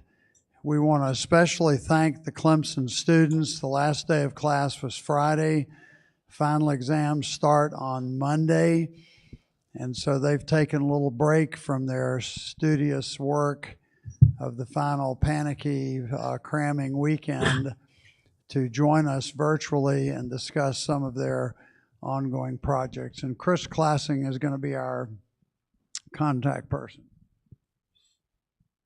Okay, thanks, Harry. Let's see, David, can you see me from the owl? Yes, yes, I can. Okay, I'm not going to say a whole lot. David is really the brains and the brawn behind CDC. So I've been working with the program for 7 or 8 years, and with that said, I want y'all to hear from David and from the students on the aquaculture project. So, David, it's all yours. Thank you, Chris. Thank you, Harry. So first, we'll start out with one correction. We're actually now Clemson Engineers for Developing Communities. So we changed our name back in the fall term, and I'll just say that we've been trying to handle the change management since then. So the starting slide, I always like to have a good opening slide for Summit. And this is a picture that was taken almost 10 years ago, or actually just over 10 years ago, where actually the students were down there for spring break. And that's when we actually installed the turbines in pump house number 2. And we also did the filter system in the filter building. So that's the group shot at the dam down in Bacange. So I'll make sure I can go through this. So as we've heard a lot today, there's a lot of discussion about those who we have lost this year or in the years prior. We actually took an entire day within CDC, and we had about a 2.5-hour session with everything said and done, talking about those that we had lost. And this was kind of really established and opened up with the saying from, Sir Isaac Newton, if I have seen further, it is by standing on the shoulders of giants. And whether we're talking about Fadla Fatant, Bishop Beckham, engineers John Page, Pierce Williams, and most recently, Dr. Paul Farmer, these individuals truly are giants, and they have enabled us to do what we are doing today. And so we would not be where we are without them. So we need to remember their work and continue their efforts. So, and the students actually went through and were able to view Bending in the Arc. Many of them had never seen it before. And the one statement there, and I really challenge you if you have not seen the movie to watch the movie. It states that the arc of the moral universe is long, but it bends towards justice. They bent it faster. And I think with the students viewing this, what they really got from the movie was how they pushed and they advocated for change. And I think it really changed many of their lives by seeing actually what they were able to do. So it was a very, very productive semester just from that one day.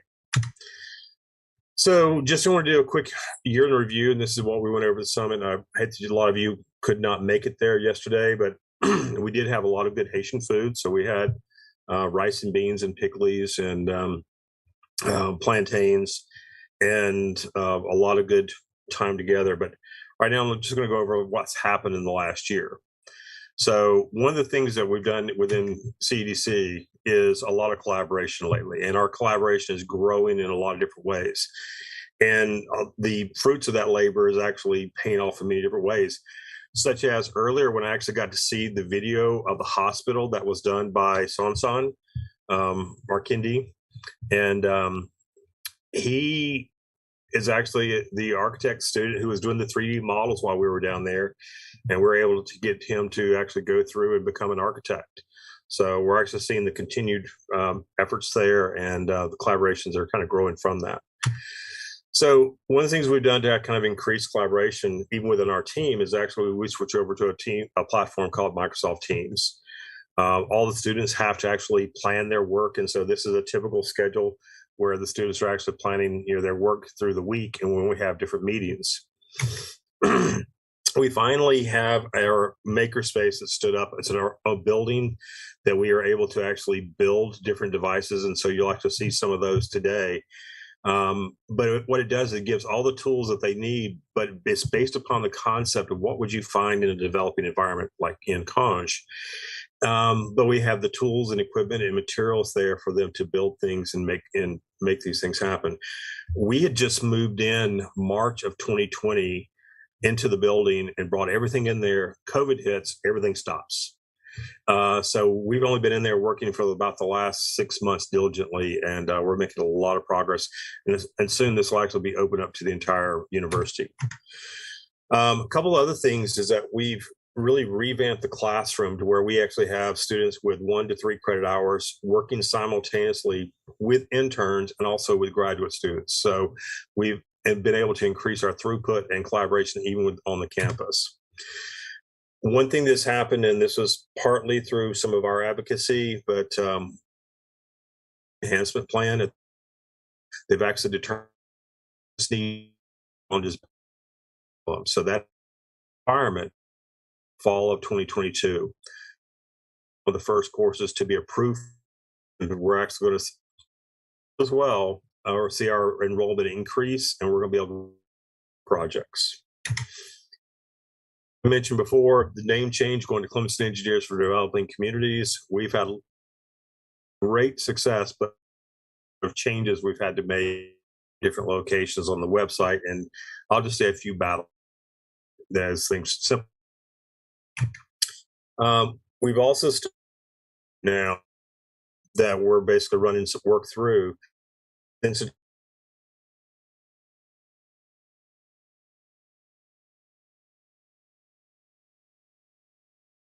work with communities and help develop those, and that's both nationally. Got collaborations, Hazard Mitigation Association. We're now doing work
I cannot, hold on one second.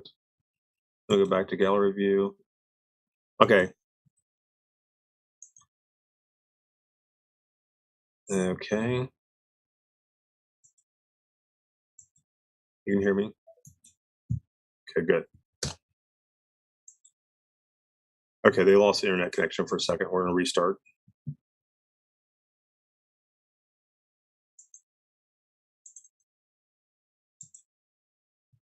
Okay, so can you guys hear me now? Thumbs up? Cool, okay, you got thumbs up again.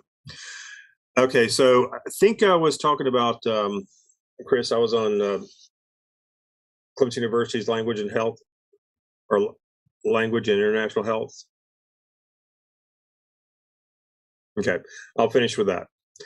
So another collaboration we have now is with Clemson University's Language and International Health. They need partnership or internships for their students to actually get their degrees. So they're actually partnering with CEDC and working on the projects, and you'll like to hear from them in a little bit from the aquaculture team. So as I mentioned before, we're actually doing work still in Haiti, South Carolina, Guatemala, and Colombia. We work with the students and push, the UN Sustainable Development Goals, all 17 of those, and those are kind of peppered in throughout the semester to really help the students' understanding of how it is and the components it takes to really build strong communities. So what is CDC? And there's a lot of questions about that, but generally speaking, it's service learning. And we look at how the students work with communities, how they develop solutions, but the point is they end up helping themselves in doing that. But our primary focus is to have impact. And we believe that if we're striving for impact, we achieve the learning outcomes with the students. Okay, we have 3 different levels of engagement.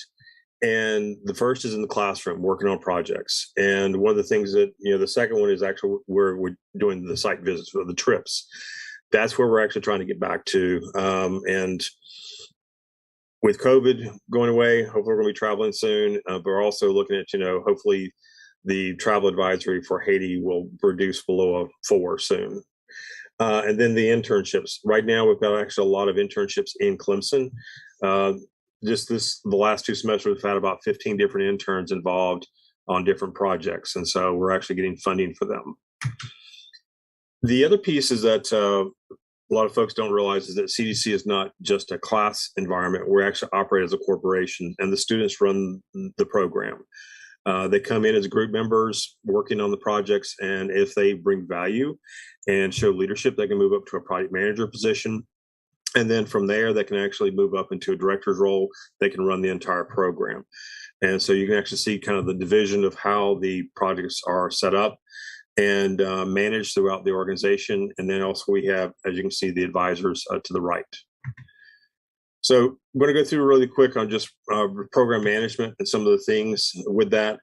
The main thing is that we have the class, we have the program, but we also have the director's board and how they're kind of intertwined in looking at the overall success of the program. We are going through there and looking at, how do we are building. Chris, are we all good on sound? Okay, good. Looking at how we're actually building the skills with the students. And a lot of that has to do with, for example, Talk to Charity is one of the ones that we look at is, how do we actually interface with communities? But we're also looking at, a lot of different things with regard to culture and, how to solve problems, critical thinking. A lot of those things are kind of what we kind of blend into the program to make sure that students have a well-rounded experience and can tackle, big projects. The other part is that we've gone through there and done some analysis with the students so they can better understand who they are and how they need to interface. And they've actually all gone through the Clifton Strengths Test. And that's gone from the directors all the way down to the students. And we believe it's actually helped the students better understand how they work together. The other part is just, it's not just about classroom. We actually have some socials at time to time that really just helps, build the teamwork and, the professional skills that they have, working with each other, trying to increase communications. Moving to the functional groups, just quickly, we have our own marketing and branding group that actually does a lot of the work as far as setting standards, how we do work, help us out with the design of, for example, our posters, our booklets, a lot of different things. But a big piece is social media, is really trying to get our name out there, trying to tell the stories of the students, successes they're having, but also some of the projects we're working on. This is actually a picture of the current booklet, and I'll send you guys copies of that. I think most of you may have received it by now. But this is actually just a summation of all the work for the semester. And to be quite honest, this is all produced by undergrads, and I think it is first world quality. The other piece is that we also have cultural engagement, where we actually intentionally go through there and identify, different communities. What is the culture like in Haiti or in Colombia or Guatemala or even here in the U.S.? And it's something that people need to understand is that, we're all different. We have different backgrounds, but we can learn from each other. And communications is that, kind of touching up based on not only the social media, but how we actually communicate within the organization and external to the organization. We have groups that actually focus on that as well. Then we have technical solutions that, keeps everything running. So we have all of the different platforms, whether it's Microsoft Teams, we have our website, and we have a lot of information that's being pushed out. And they just do an incredible job keeping everything operational and also assisting the other teams when we need, technical solutions for testing or anything of that nature. So they do very incredible work. And this is some of the website modifications. We now have moving pictures on our website. So it's pretty cool, some of the things that we're actually seeing happen and how it's evolving. And I think we've got one of the best websites that are out there, but it actually helps us connect with the world. This is what I mentioned before, which is the Humanitarian Engineering Research and Design Studio. And this is actually a picture of the facility itself. It's all set up and operational. And like I said, you'll see some projects here in just a second. But here we have interns that operate there, and they actually help the projects in there as far as making sure that they have all their safety training, all the tools they need to actually work on some of the projects, and also kind of give them a jump start so they can actually move much, much faster. So moving on to project management, I'll kind of go back and look at some of the prior work we've done, some of the current work, and also some of the work that's upcoming, which actually will be some refresh of some work we've already done. So this is actually the project management team. And so we have directors, and then we have assistant project management directors who help, shepherd the projects along. This is kind of the structure of how they work together. But just all through a series of meetings to make sure that we're managing the projects, we're meeting our schedules, and we're actually, getting work done on a timely basis. So a lot of the things that, from the tools that they're utilizing, whether it's the deliverables, the scheduling, presentations, or professional development, these are all part of the program that helps drive the project forward, but also you can imagine just the skill sets that the students are learning as they're working on these projects. So one issue we have within CDC is because we use students to do a lot of this work, and students keep trying to graduate and leave, even though we've got them all trained up and they're great. We suffer from this thing called institutional amnesia, excuse me. So we've tried to find ways to go through and combat that. So part of it is we have, we documented the roles and responsibilities. We've gone through there and tried to understand what the resources and tools that they need to have. But also we're implementing a lot of the training and credentialing to kind of go with that to basically meet those needs. So this is all to basically get the students prepared to do a lot of the work. Then we have a lot of the other issues as far as, client relations. How do we work on getting them ready to work with clients, identify who they are, how we communicate well. And that's actually one thing that you're going to hear in aquaculture is that we took a very proactive action this semester, which is really not only having meetings periodically, but setting up WhatsApp to where the teams are actually constantly communicating between Haiti and Clemson and really building this sense of teamwork, even though that, we're thousands of miles apart. And it's actually worked very, very well. So some of the projects, I'll just kind of give you a quick update on where we are with the water project. The water system is continuing to run. There's not a whole lot of issues there. We've got a few little maintenance items that we're working on. One is on the dam. We've got some screens and some gates that need some maintenance and possibly some replacement. But the water team is actually working with the NEPA fairly regularly now and meeting and planning on things. One of the big issues we're dealing with right now is we've got some illegal taps that are happening on the water system, and those are being addressed. We've actually got the mayor getting plugged in on that.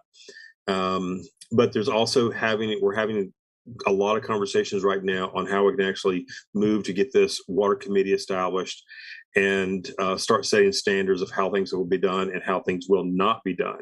But generally speaking, the team is there managing the daily operations and really doing an outstanding job. One of the other projects, and this is actually in Clemson, we're working on is the do-it-yourself water filter. And this one, they're actually going through and looking at, how they can create a core that can literally screw into the bottom of a 5-gallon bucket, and you can pour dirty water in, and it'll actually filter the water. And this will allow them to use just acrylic yarn that they can buy at the store and wrap their own filter. And then when it gets dirty, you literally unwind the filter, you wash the yarn, and then you rewrap it again. And this is probably one of the most low-cost solutions we've come up with that we really believe is sustainable. And this one thing is that hopefully we're going to have this thing out, completed testing in the next year. But I think this, of all projects, has a lot of potential for the future. Aquaculture, I'm not going to go very deep into this, but you're going to hear this presentation in a little bit. They're going to take about 10 minutes or so doing a deeper dive on this project. But, as you know, one of our prior projects, we actually took water from the dam and supplied it to the ponds there in Bacanj. And so we have a lot of tilapia that are being produced down there right now.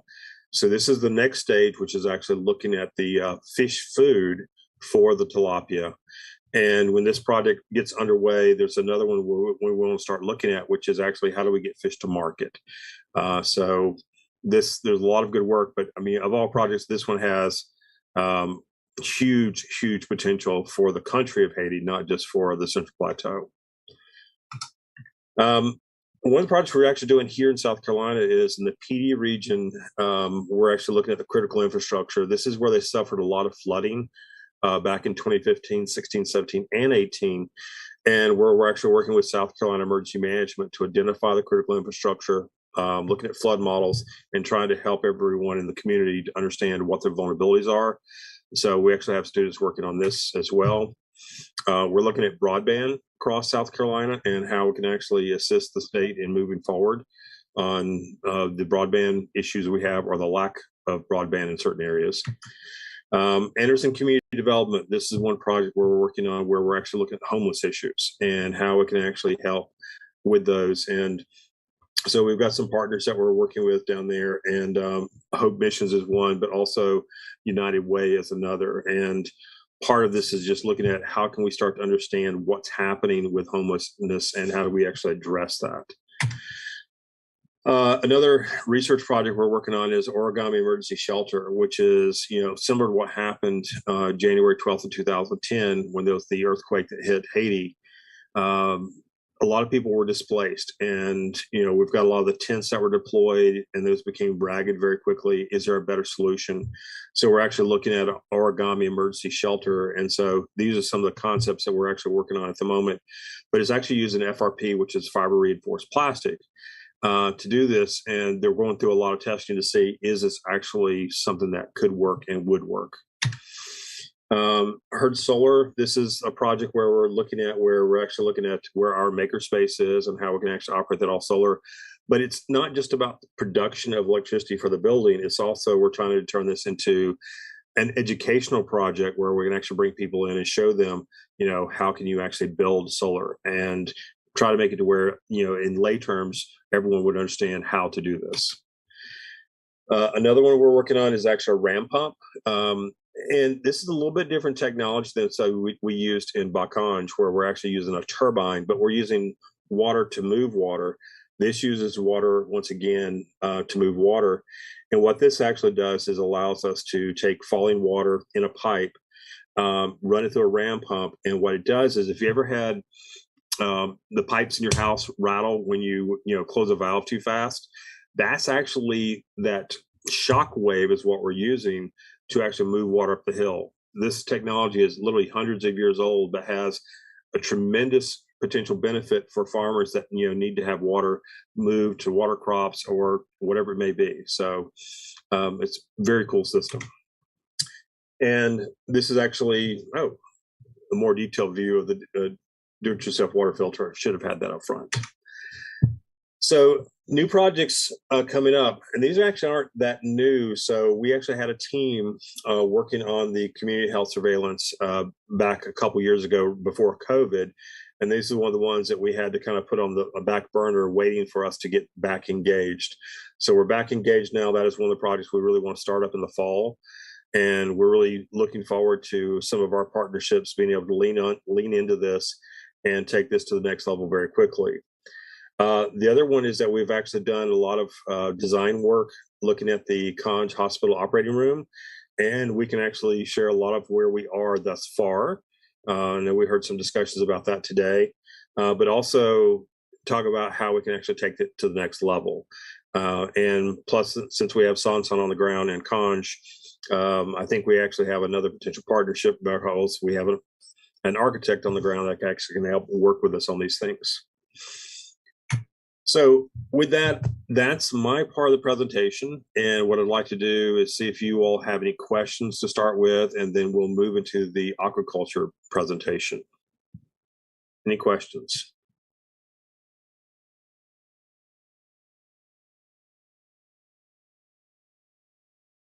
I've never been this thorough, guys.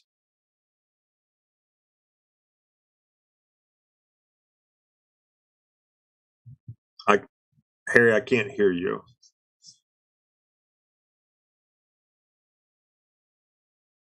There you go. Is this on? Yes. Extremely well organized as usual. A lot of interest from some people in this audience in the Conj operating room. And I think all the work you're doing is very exciting, not only for Haiti, but for all of the communities in South Carolina and now Guatemala. So thank you very much. Okay, no problem. So Kate, are you ready for your portion of the presentation? Yes. Okay, so you should have the ability to share now. Heck, if you ask me.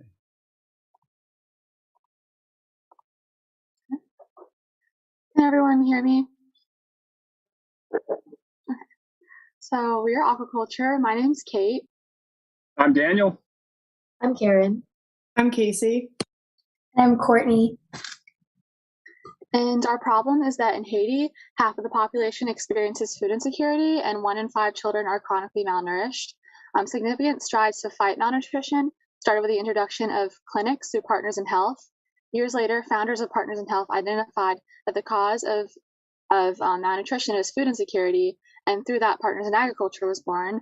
A large part of Partners in Agriculture is Centre de Formation Fils La Fontaine, which I know you all have heard a lot about today, so this is all review, but through CFFL, young Haitians are being equipped to fight malnutrition in their communities. So CDC, as you all know as well, started working in Conj with their first project in 2009, a water system, which now provides water for various tilapia farms, including ACDLP, which is Community Action and Development around Lake Peligre. These tilapia farms operate at a fraction of their productive capacity, largely due to the high expense of fish feed, which over half of the cost can be attributed to shipping alone. The demand for this feed is ever present, and if a fish feed could be produced in country, we can enable our Haitian partners to start a business that has a large cost advantage over its competitor, and also that helps farmers and families who are trying to buy fish. So our mission statement is, through applied research, we plan to implement the production of a lower priced fish feed in Haiti that will stimulate aquaculture production by using in-country resources, which will improve access to nutritious food, jobs, and economic growth in the Central Plateau. Now I'll pass it off for current progress. Thank you, Kate. Some of the progress we have made so far includes supervising the production of a feed sample at CFFL, drafting a testing protocol for the dehydrator, and creating a market research survey for aquaculture farmers across Haiti. First, we have communicated closely with Jerome, the project manager at CFFL, to assist them while they produce a sample of our vegetarian feed recipe. The photo above shows Jerome and Professor Marc Adieu making the feed sample at CFFL. We received the sample this past week and have already sent it for nutrient analysis. We have also started researching the tools we will use to test our dehydrator for internal humidity, temperature, feed humidity, and external weather conditions. Finally, we've been communicating with Julia Sherry, a public health lecturer at Clemson University who formerly worked at Water Mission, to start drafting a survey for Sejor and his group to administer to aquaculture farmers across Haiti. Their survey is a market research assessment to gauge demand for when we scale up. Now I'll pass it off to Casey, who will discuss our goals. Thank you, Courtney. We have multiple goals we would like to achieve for our project. After we receive the results of the nutrient analysis of our feed, we will determine if it meets the nutritional requirements for tilapia. If not, we will continue our pursuit of an animal protein source to make a more nutritious feed. And since our dehydrator is finished, we need to set up an automated testing system to evaluate its internal temperature, humidity, and external conditions, and compare our findings to those from a thermodynamic model. Once we finalize our protocol, we can begin testing. Finally, we need to create a plan to keep our partners in Haiti engaged in our project over the summer, while also adjusting for our reduced productivity at Clemson. We hope to keep up with the progress we have been making so far to achieve these goals. And now I'll pass it off to Karen to discuss our challenges. Thank you, Casey. There are some continuing challenges that we are facing and will need to overcome to progress our project. First off, our plan was for CFFL to make a feed sample including fish meal, identical to the one made in Clemson. However, fish meal availability is limited in Haiti. We are still thinking through what our next best step is. Additionally, in order to test the dehydrator effectively, we need to set up an automated testing system, and this is an area in which everyone in our group is relatively inexperienced with. We have reached out to CEDC's own technical solutions team for help with the software piece of this testing system. And as we near the end of the semester, our year is winding down, but our partners in Haiti are still in full swing. We need to engage with them as much as possible while making our own adjustments while being away for the summer. And these challenges are what we will need to overcome to progress our project. And now I'll pass it on to Daniel to talk about our plan for the rest of the semester. Thank you, Karen. As you know, the semester is pretty well done. We got finals next week, but moving through the summer, we want to continue to engage with our partners in Haiti and try and stay in contact with them and answer any kind of questions they have, and try to get that market research survey out and ready to administer and hopefully get back by next fall. We also have a few members that are going to go to herds this summer and start working on that testing protocol and setting up the equipment for the testing the solar dehydrator, so that doesn't fall out throughout the fall. And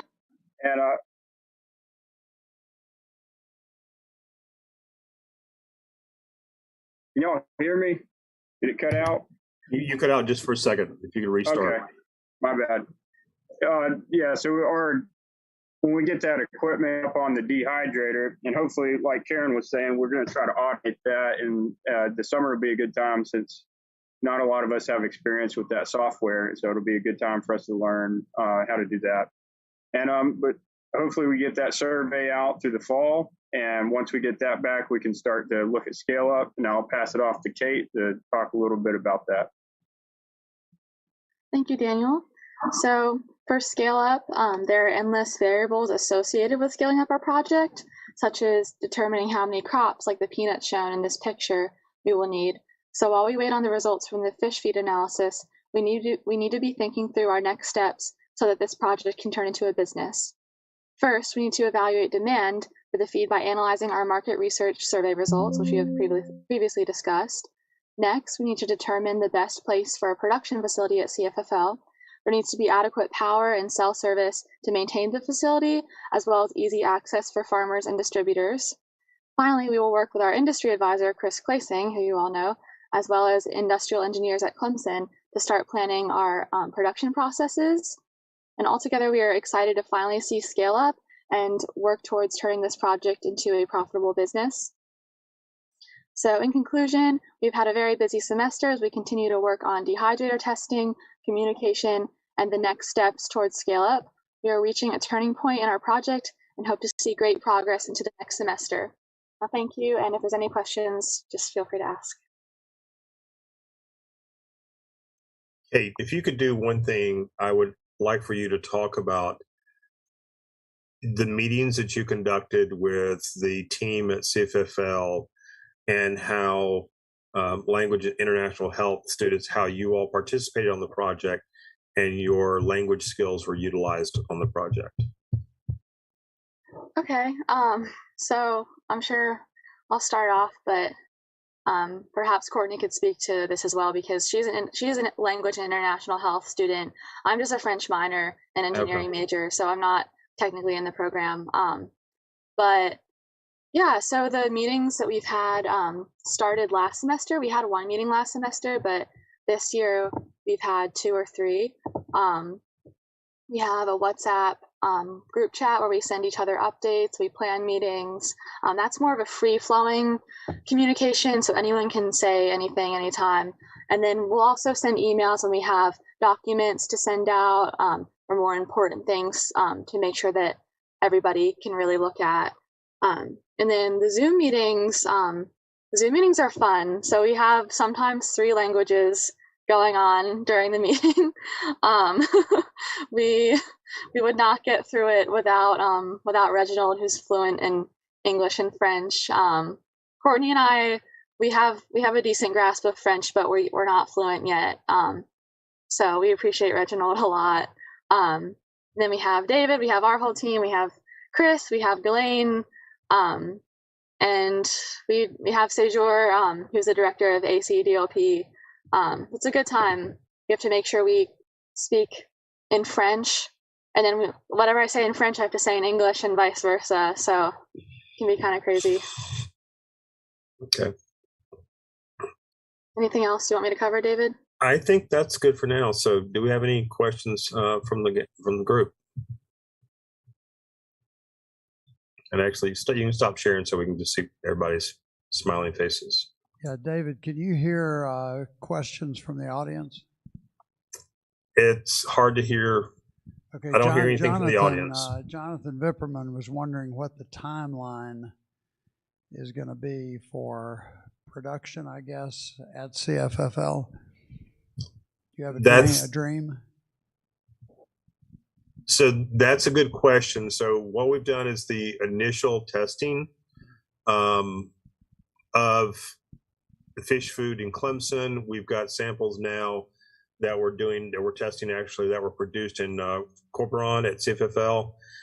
The scale-up operations, as we talked about, that's going to be a big push for the first of the fall. And we're going to hopefully have a lot of the respondents by the middle of next semester. But really and truly, this is going to be an engineer economic decision that's going to have to be made.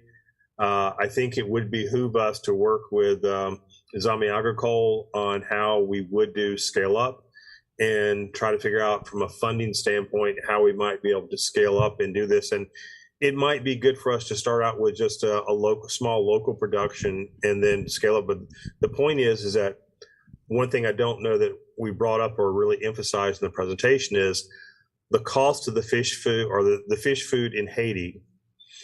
All of it comes from the United States. And based upon our evidence that we've been able to gather on the cost of the food, about 56% of the cost of the food is transportation. And if we can actually produce it in Haiti, we believe we can actually drop the cost way down. So that will make it much more affordable. That'll actually lower the cost of fish in general. It'll increase, having nutrition, better nutrition for everyone in Haiti. It'll put a lot of people to work at the same time. So there's just a lot of benefits to come from this. So I would really like to have conversations, more depth conversations this coming semester and to come up with that timeline. But we could actually see possibly this next summer as far as scaling up at that point in time. But we've also got to figure out what the funding source and how that could actually be done. So it could happen sooner, but we would need funding sooner. Jonathan, did that answer your question?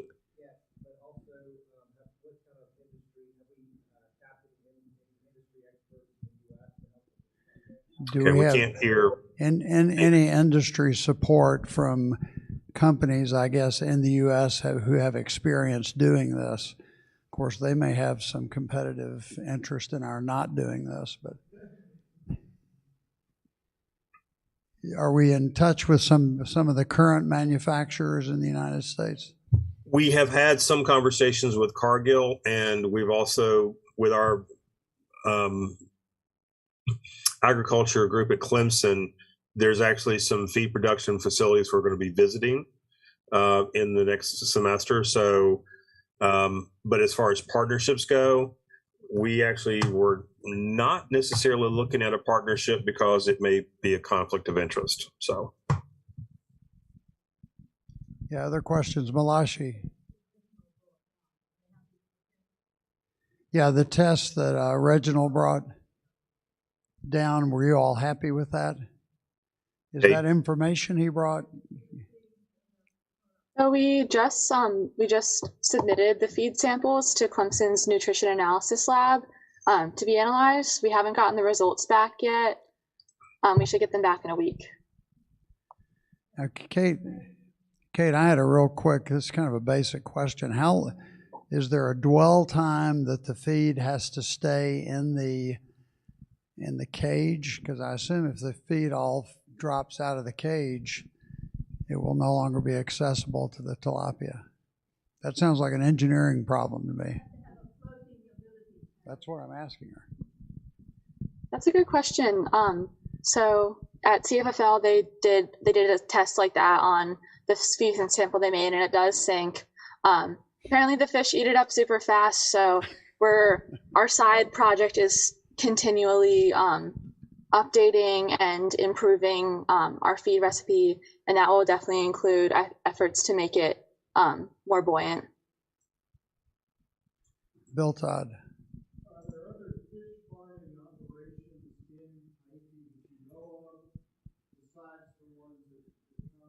Yeah, I know there are. What about other fish farming projects in country in Haiti? Because there's a potential market, and I'm sure you're all looking at the countrywide market in Hispaniola and maybe in the Dominican Republic. Can you all reference the report? Yes. So, as in pull it up. Or just talk about Kate, it. that's okay. I think I can probably answer the question. As it turns out, there was a master's thesis written at the University of Florida that we accessed that talks about fish farming in Haiti. And there are literally scores of small fish farms around Haiti. So there's a huge market here that what we put in place could tap. We might be able to use all the stuff Ghislaine can produce to feed fish.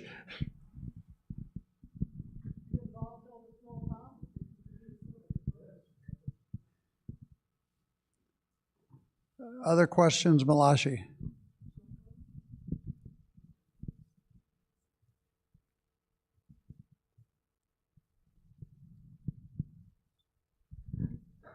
I'm Malachi. Thanks to David and the staff of the student of Clemson for their presentation and for the continuous effort to continue with your collaboration with Haiti.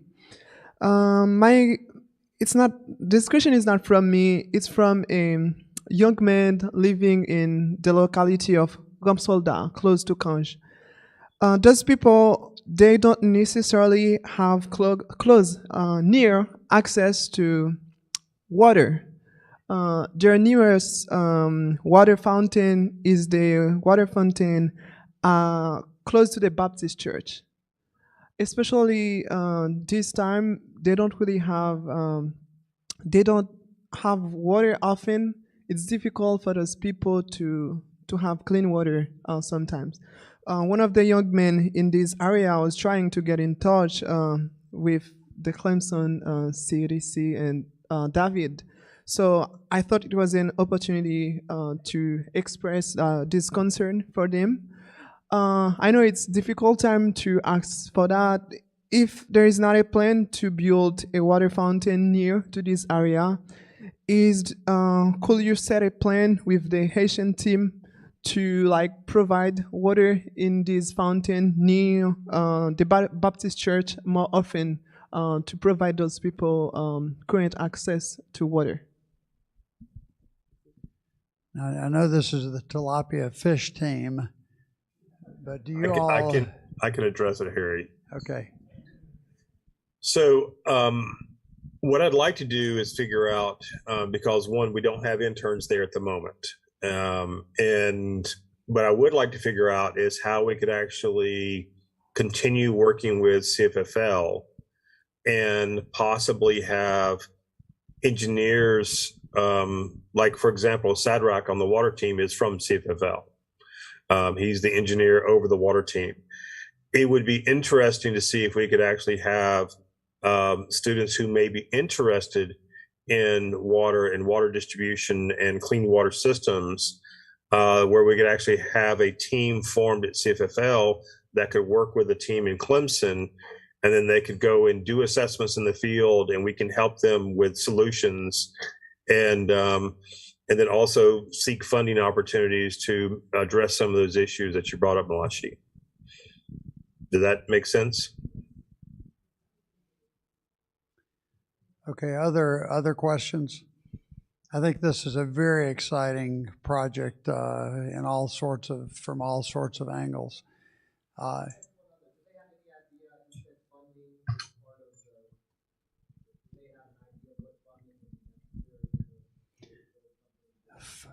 Funding for this to build it up to scale? Where would we receive the funding? That's a good question.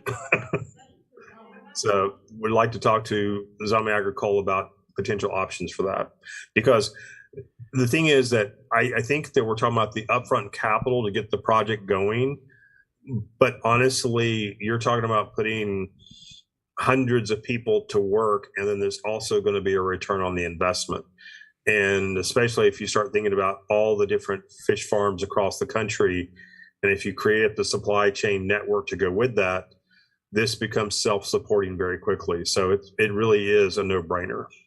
Do you have some idea, David, of the amount of capital to get it started? What about an estimate of the amount of capital to get it started? Well, we're going to work on that this coming semester, and it depends on how we scale up. So this is actually one of the areas where Chris Classing is going to help advise on this. And we're also going to bring in folks from agriculture. So we hope in the next coming months we'll have at least some rough order magnitude numbers that we can talk about.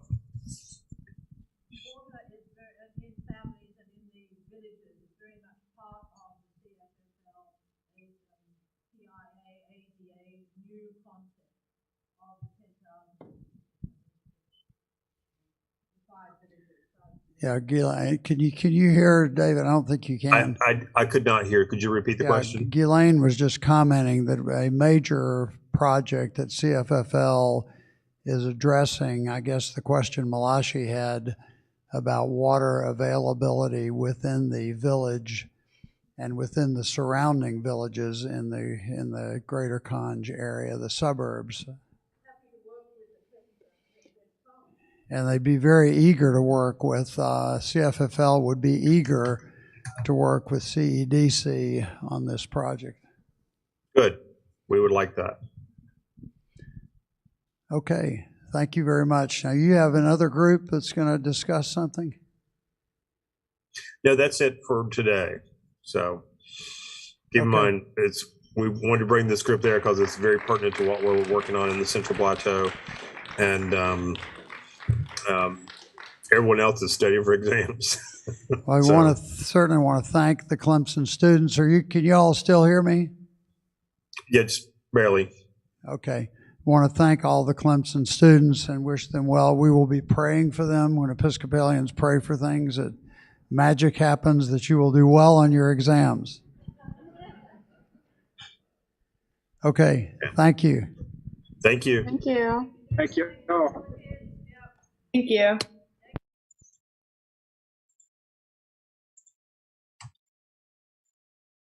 Bye-bye.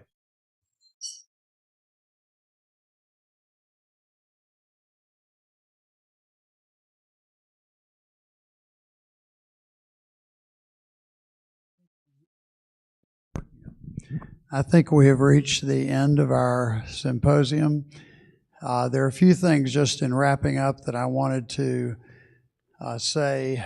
I was very excited that Bishop Richards and Amy came and joined us, so I would encourage all of you when they come to visit your parishes to talk about our work in Haiti. And for all of us, it's easy, particularly when we can't physically travel to Haiti yet, just to out of sight, out of mind.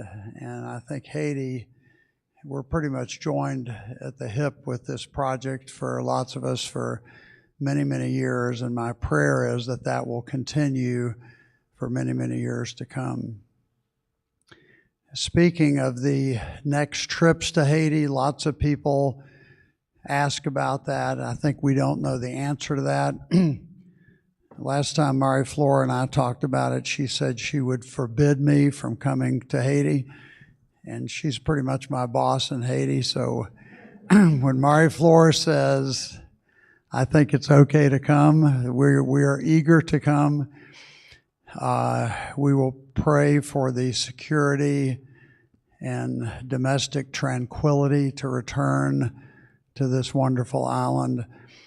One thought we've had, and I think there's some people who are going to try that maybe this summer, would be to fly to the Dominican Republic and drive to Cange, bypassing Port-au-Prince and Coatebouquet and some of the more dangerous areas. I'd love to consider a trip for next fall, so we will talk about that. I think there's some people going this summer. If they survive their trip and do well and recommend it, then I think we may try to put together a diocesan trip. I've already informed our new bishop that he and his wife we would love to have them on that trip. So that hopefully will be this fall. Two other quick announcements. Reg and I have been chairing the Diocesan World Missions Committee for decades. I can't remember how long. And it's been a great honor, but we're both getting on in years. Reg has a more serious problem than I do, but we're both well into our 70s now. And so we have made a decision to step down as the co-chairs of the Diocesan World Missions Committee.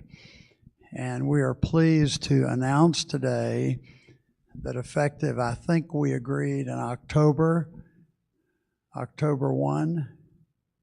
Where did Deb go? Oh, there she is. I thought she left. October 1, 2022, Deb Yoakum at St. Peter's in Greenville and our local Jonathan Vipperman have agreed to be the next co-chairs of the World Missions Committee.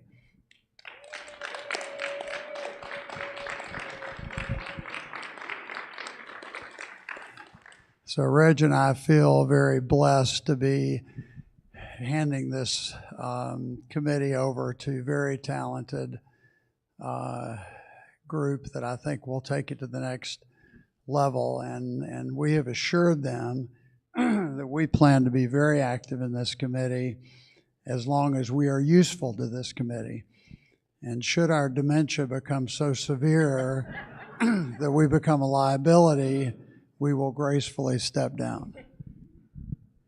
Also, I think I can announce that the next Partnership Haiti Symposium will be at Christ Church in Greenville. Exact date to be determined. We sort of like this after Easter idea, but it is unhappy that it's not as good for Clemson. So we'll keep talking about that in our next World Missions Committee, and maybe fall would be good, maybe going back to February there, but we'll decide on a date with Christ Church, and I think that will be and perhaps alternating between Greenville and Columbia will be a logical for ease of access to both of those. Easter is a week earlier next year. Yeah, so they'll give them a week or so before. exams instead of a weekend. Yeah. Okay. Any other business to come before this dedicated group who's been here all day? Galen?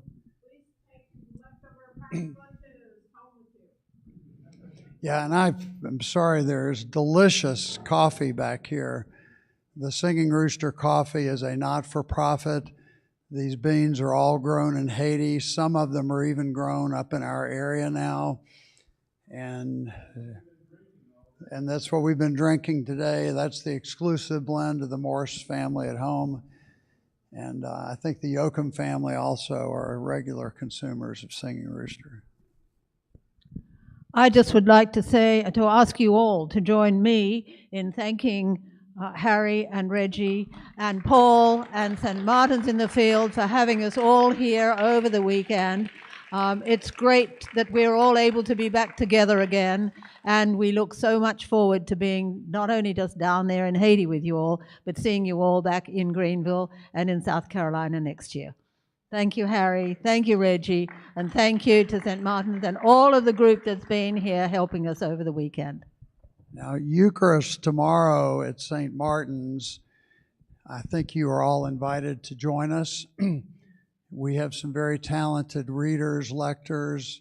Malachi, let's see, Nerli is going to read from the Acts of the Apostles. Malachi, Revelations. I can't wait to hear Malachi read from Revelations. And then Cassandra is going to do the prayers of the people. So join us tomorrow.